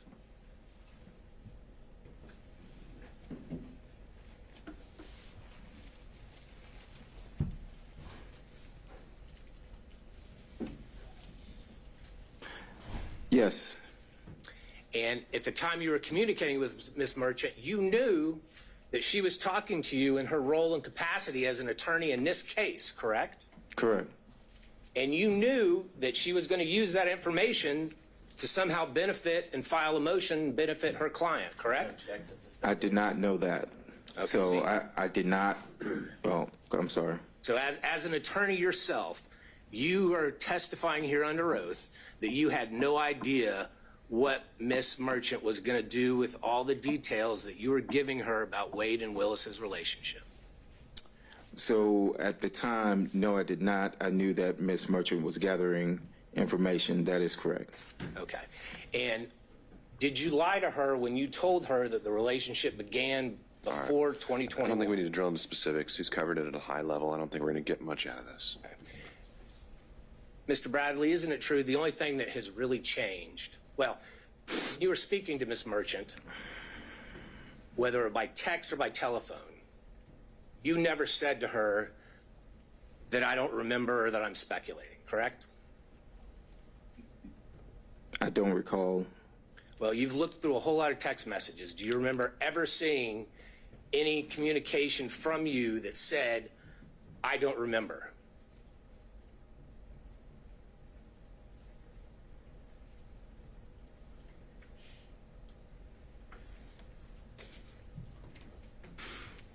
Yeah, through the messages that I don't have all the messages in front of me, but no, I don't recall if I ever said I don't remember. Do you recall seeing any text messages where you replied to her or gave her details where you said, I am speculating about this detail? No, I never used the word speculating, no. And the only thing that's changed between then and now is that phone call from Nathan Wade's friend, Gabe Banks, correct? No, well, Gabe was my friend, and I actually stated that the first day that I was here was that I've known Gabe for a few years, and that we were, not were, but we are fraternity brothers. And so I never said that that anything changed behind Gabe Banks. So you never told Miss Merchant that you were worried that they were threatening you? Objection asked and answered when he was asked this on February 16th and today. Mr. Rice, we've covered this. And just to be clear, you didn't attend college with Mr. Banks, did you? I did not attend college with Mr. Banks. When you referred to him as your fraternity brother, y'all just both happened to have pledged the same fraternity, different colleges, different chapters. Well, that's what we consider fraternity brothers, yes, sir. And as a normal course of your relationships with your friends, do you pass on lies about your friends?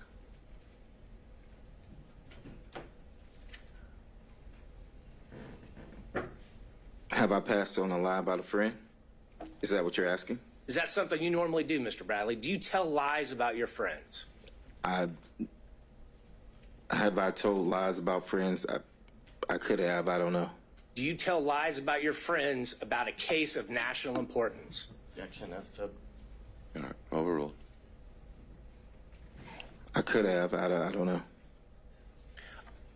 Mr. Bradley, I notice you're not looking at me. I'm looking at you on the screen only because I was accused of, and I did the same thing to Mr. Sadow when he was on the What's screen. the next question, Mr. Rice?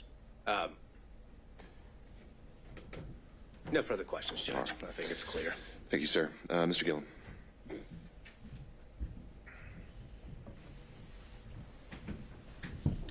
Good afternoon, Mr. Bradley. A few questions. A lot of folks have taken up the questions that I wanted to ask, but I've got a few left here. We'll see. We'll see. You said Mr. Bradley, you said you didn't know what Ms. Merchant was going to be doing with the motion that she sent you. You remember that testimony a few minutes ago? I think I said I didn't know that. I knew that she was gathering information, yes. Well, let's look at the title of the motion that she sent you. Do you remember reading? That was sent on the 6th. Excuse me. Do you remember reading the defendant Michael Roman's motion to dismiss grand jury indictment as fatally defective and motion to disqualify the district attorney, her office, and the special prosecutor from further prosecuting this matter? Do you remember seeing that in the draft that you read and reviewed? Yes. So when you tell this court that you didn't know what she was up or what she was going to do, she kind of gave you a hint, didn't she, in the title of the motion that she sent for you to read? Didn't she? Yes or no? I read the title of what the motion was. There wasn't anything in the title that threw you off. Pretty straightforward speaking title, isn't it? Correct. So you knew that what she wanted was information from you so that she could then file a motion to dismiss the grand jury indictment, to motion to disqualify the district attorney and her office and the special prosecutor from further prosecuting the matter, right? I'm going to object to speculation. You knew that, didn't you? Overruled. Yes or no? When she sent that motion, yes. Okay. And you knew that the special prosecutor that to whom she was referring in that motion was Mr. Wade, correct? You knew that.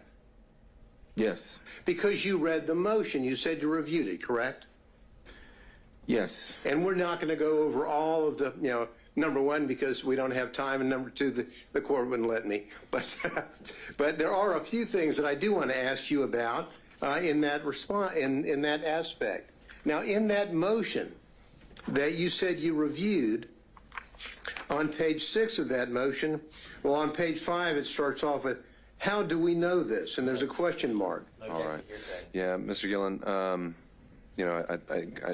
I can appreciate what you're doing. I think that's something you can do at argument. He's said as a whole that he got the motion, and he's had his response as to his opinion of how he handled it.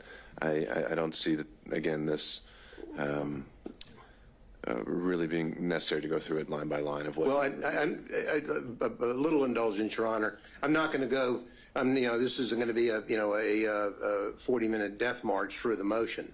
I would like to ask about a few bullet points that capture under this, and then I'll move on. But I would ask the court's indulgence in that respect. Again, I think we've covered it, and I think that you'll be able to argue that this was in that motion and that he had a chance to review it, and he never objected to anything in there or raised it. So that's a problem, and always ending up last asking. It very much is. And next time, I'll reshuffle the order. Well, we did earlier with Mr. Wade, and then I hear you. That was kind enough, and then the court said we had to go. Don't need to draw straws next time. There we go. I'll go with that. All right. Anything Thank else? you, Your Honor. That's all I have. Okay. We had Mr. Kucherov potentially still on Zoom. Yes, Your Honor, and I have just a few questions. All right. Could we add a spotlight to Mr. Kucherov? I'll let you know when we're able to proceed.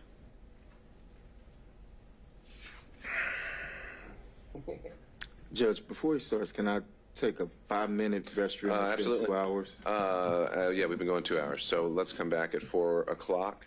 I'll also note for the record that we received a notification from Mr. Cromwell on behalf of Ms. Latham, and he said he was waiving her presence. And I don't know if he later decided to join us by Zoom, but I don't think he was electing to log in. So after Mr. Kucherov, just in terms of timing, Mr. Abadi, do you have any expectation of how long your, if any, questioning would last? I don't imagine my question will be very long. Okay, well, let's get back in at 4 o'clock. Mr. Bradley, you can just step out in the jury room.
Mr. Kucherov, are you still with us?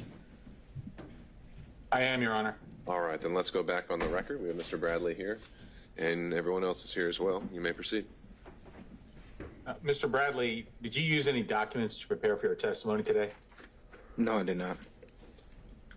Last time you spoke with Gabe Banks. The day that I don't have the date, but it was the date of whenever the phone call happened. And you know his wife, Kyra Banks, works for the DA's office, right? Yes, correct. When was the last time you spoke to Mr. Wade? I haven't spoken to Mr. Wade personally in a year, 2 years actually, when I left the firm. Miss Willis? I never, my interaction with Miss Willis was never where I would pick up the phone and talk to her, or that she would, or anything like that. So you didn't hang out with Miss Willis? You didn't have a personal relationship with her? No, I never had a personal relationship. I mentioned before that I went to a dinner that was after she was elected. That was at a steakhouse, but it was some 75 to 100 people there. So you knew of her, you just didn't have a business relationship or a personal relationship with her, or at least a close one? I knew of her from she was in the DA's office and I had criminal cases, but I did not personally know her, no. And not having known her, not really hanging out with her, you've got a contract from her office. I'm going to just object as to cumulative asked and answered throughout the All right, Mr. Kucherov, I think we covered this ground on the 16th about the contracts. Do you have are you going somewhere else with this? I am, Judge. If you give me a little latitude, I'll tie it right now. Okay, you may proceed. You got a contract from the office, not knowing or having a good relationship or a good working business relationship with Miss Willis. That's correct. That's because Nathan Wade steered that contract to you. I don't know how it came about, but it was presented to me at the office about the contract, correct? Who presented it to you? Mr. Wade? Yes. And he owed you money, you said at one point. Say that again?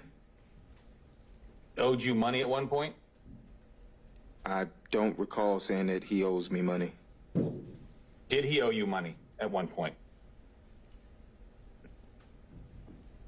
Not that I recall saying that Mr. Wade owes me or owed me money. I don't recall ever saying that. I didn't ask whether you ever said that. I said, did he owe you or did he owe you money in the past? No, he didn't owe me money. And so he steered this contract to you, to your office, and you weren't really talking to him? You hadn't talked to him for 2 years?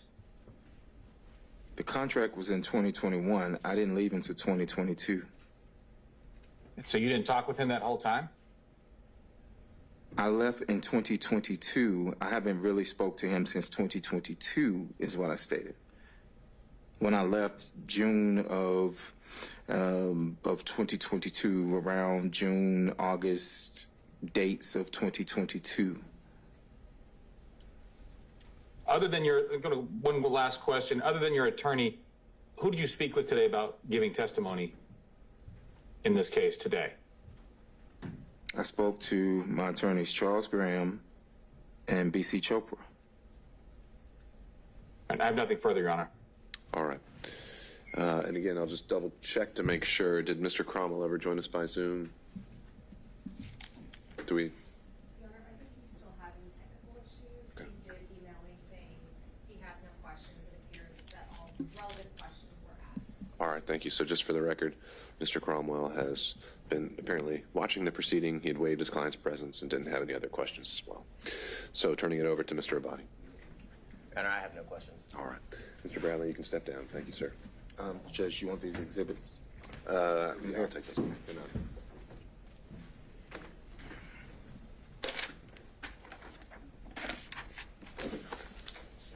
May I excuse you? I have a follow-up based on some questions from counsel, and it's just about the text. And what, just by way of proffer, what about the text? Just to admit, so when other people asked about the text, some of them weren't in the record today, so I organized them. They're the ones that have been talked about today, so I just organized them. I just wanted, for a point of reference, to have them. Okay. And do we need Mr. Bradley for that? I don't believe so, but Have you marked them? yes. Have you showed them to the state? I gave a copy to the state, but so these Can Mr. are. Bradley just hang out just for 1 second, just to make sure. Well, I give you all of them. So. Admitting all of them? You can. The entire packet if you want. And I'll send it to you. And while he's looking at that, Mr. Bradley handed me Defense Exhibit 23, 24, 25. Judge, I didn't realize that they were in my folder. Oh, is that from the hearing? Yeah, From on Friday? All right, well, thanks for returning those. The reason I presented is because. Let me make sure. Because of your objections, front part and the back part of this. Okay, so I've got 23, 24, 25. Anything else in your binder? All right, good. Okay, and have we come to any conclusions on, what, I'm sorry, how did you mark it? I marked it as, I think we're up to 39, surprisingly the state of Terrence. All right, Defense Exhibit 39 is tendered and admitted without objection. Well, no.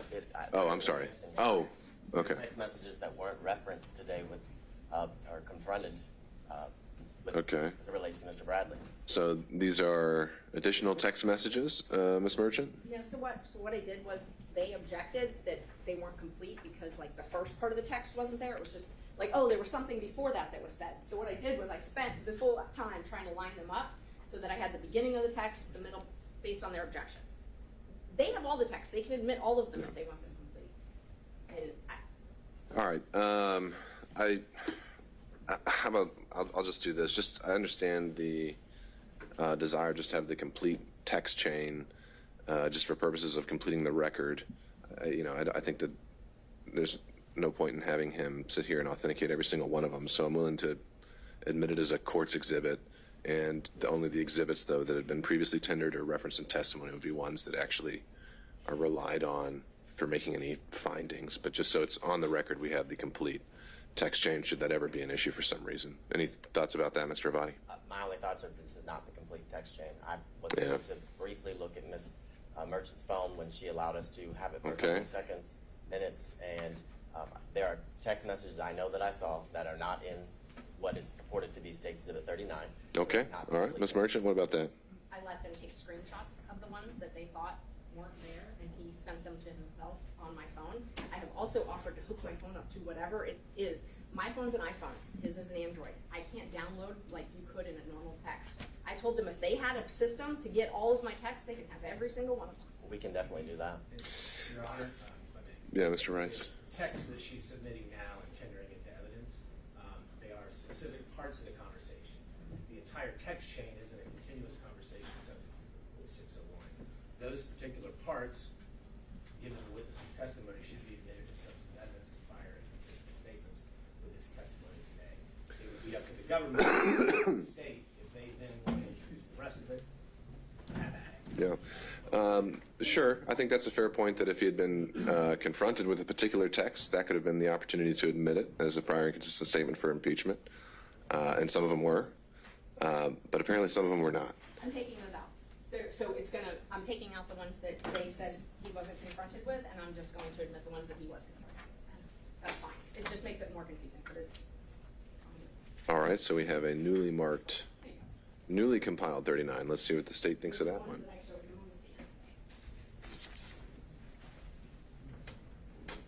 All right, regardless, if that's now what is being discussed, again, I don't see a need for Mr. Bradley to be here any longer, so I'm going to excuse him at this point. Thank you, Mr. Bradley. Judge, may we be? Of course. Take care. Yes, that's right.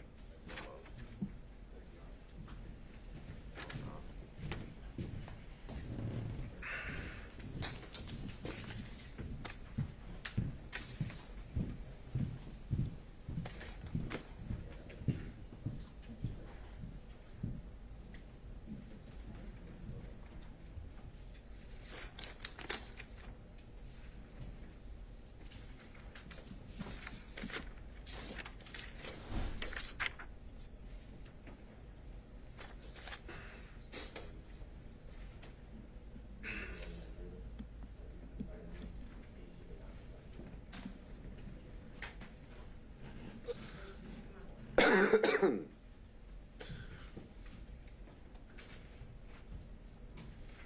last time I did it was with Ms. Cross. But you didn't confront him with it. When Ms. Cross had to make a witness.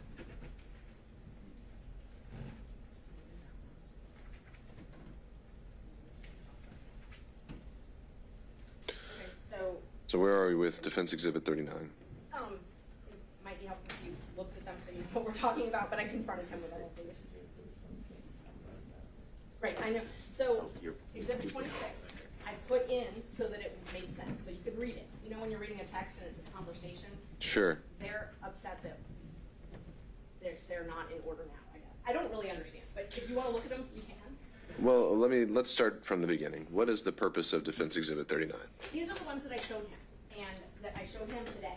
So there were a lot of follow-up questions on it, and so I realized, okay, well, they should just be in the record, because other people are referring to my texts, and they might as well just be in the record. And he authenticated all of them. All right. So, And Mr. Rice? And not just in the record, Judge, they should be admitted as substantive evidence because they come in as prior and consistent statements from this witness. Okay. All right. So to that end, Mr. Abadi, is there a particular text message in there you think was not authenticated? I understand you're saying, well, maybe one of them's already been admitted, so, but otherwise, just having a omnibus, here are all the relevant text messages exhibit. Is there an authentication objection? Is there any other kind of objection like that? Yes, because he didn't authenticate that all of the text messages were from him in between Ms. Merchant or the context of them. So I think that's the problem. When you don't, for example, if the state was to provide, I guess, just a specific text chain from a cell phone extraction, there would be an objection because the state would be making the determination as to what is relevant. Really, all the information should be turned over, and it's for the parties to object and Your Honor to determine which parts of the conversation are relevant or not. I don't have all of the conversation. The conversation starts in September, and then, so there's a few text messages from September, and then we jump to January. Ms. Merchant has determined that that jump in between is not relevant. That's not appropriate. It's for Your Honor to determine what's relevant and not, and I can't make an objection as to what I don't know. I can tell you what I've read. It seems as if there are definitely parts that are missing that would make certain parts of the text message she's attempting to admit that she didn't confront the witness with would be my objection. But only the relevance can only be determined if we have the full chain. So she's determined which ones are relevant. That's your job. Sure. So didn't she just try to do the full chain as an exhibit just a moment ago? No, we don't have the full chain. The full chain is text messages that begin in September and continue down.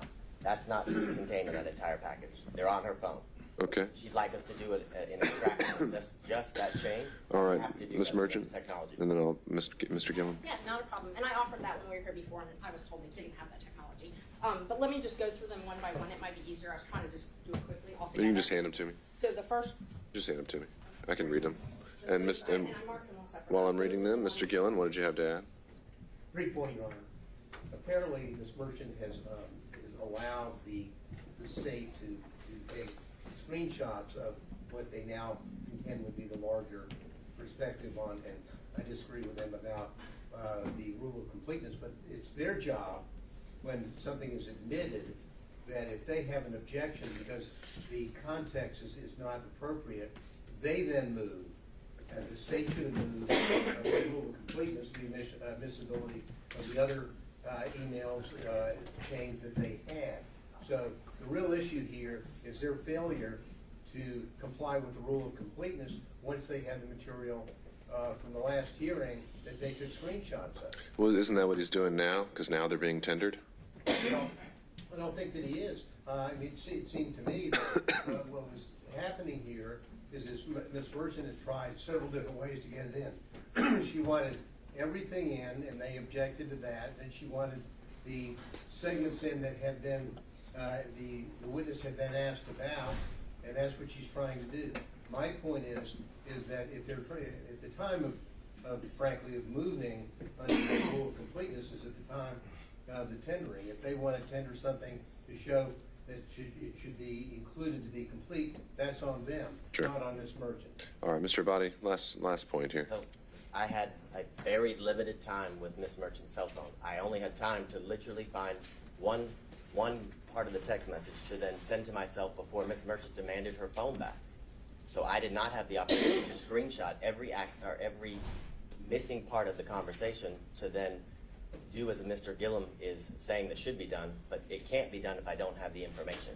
So you don't have the complete packet, and there are many of the text message screenshots that you have printed out that were not used to confront Mr. Bradley or refresh his recollection.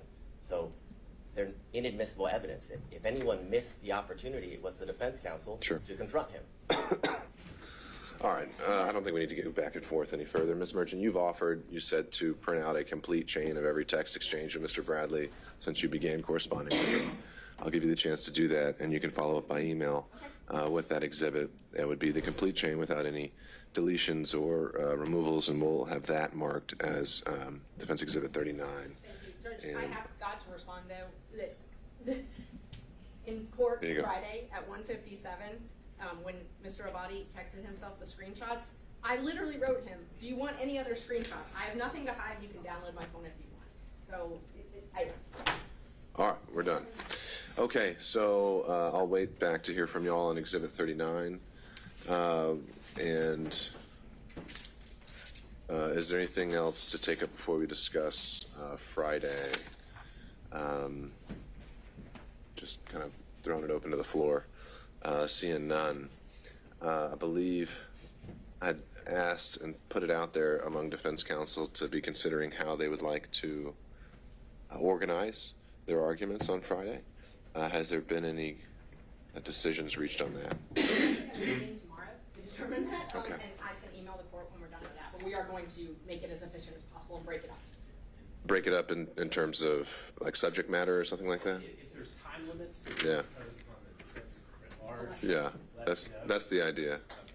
Okay. Tell us what that'll be, and then. Well, I'll start with, what is it that you're asking for? We'll start there. It's kind of curious. That's an interesting. Well, I don't think we can answer that right now. Number one, the court said, look, if you divide it up, then we can go with that. Or if you can't divide it up, then I'll give each defense counsel a specific period of time. Tomorrow, we'll find out when we meet whether or not we can divide it up in a way that serves the interest of our respective clients. Hopefully we can communicate with the court. Okay, I'll just wait to hear from you.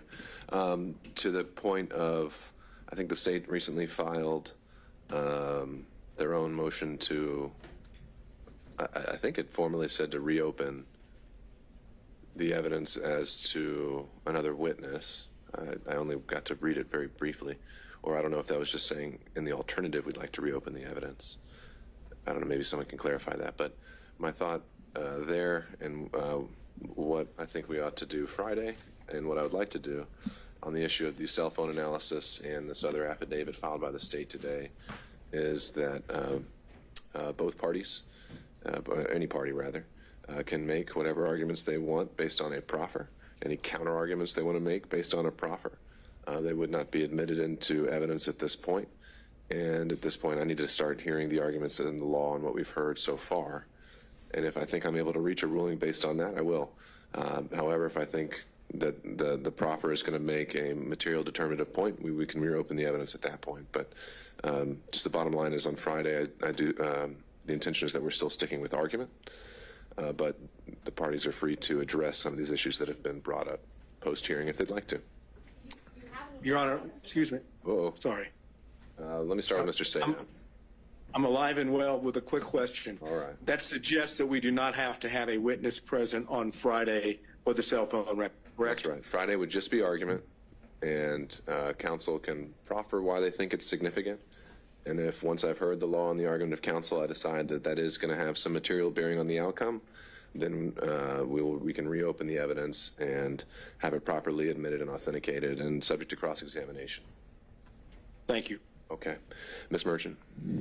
I just wanted to know if the court wanted us to focus our arguments on anything in particular. Any questions you wanted us to try and answer? Well, actually, I think what I'm more likely to do is more along the lines of what I suggested before, is give you all a time block, and you use the time however you think is more effective, what you think is your strongest argument. I don't, a lot has been covered, and there's a lot in the motions that weren't covered during the evidentiary hearing that I would plan to rule on at the same time as well. So I leave that to you. Mr. Gillen? Your Honor, I know we have other motions to hear on Friday. Oh, we do? Now, I thought we did. I just said disqualification as a whole. So if you have arguments about forensic misconduct, about anything like that, that would be the time for that argument as well. I consider that part of the disqualification. Sure. I thought we had scheduled hearings on the murder arguments. No, I mean, I talked about that, and then things evolved. So we didn't actually send out a notice adding any other motions, but we do need to. We have some trials starting next week. The next 2 weeks, we've got some of our homicide trials already scheduled. So I'm going to be following up with you all to schedule the rest of the pretrial motions that we have. So the only arguments that we have on Friday would be 1 o'clock on the issue of disqualification. That's right, all things disqualification. Anything from the state or any other defense counsel? Nothing from the state. All right, thank you all. All right, we're off the record.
No, they outside doing large shots.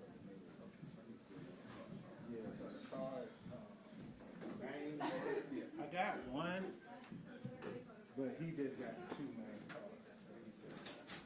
The photographer that came in, I don't know if he saw it. But he's down on, not Pryor. Which one? Is it Pryor? I just need, I need Bradley. Bradley? Is that the guy, Trump attorney? No. Bradley. Oh, Yeah. yeah, he got all the cars downstairs. So you can, What hours he with? he went up there this week. I don't know where you parked at.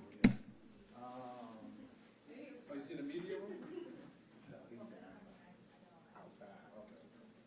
He's editing. Oh, he's at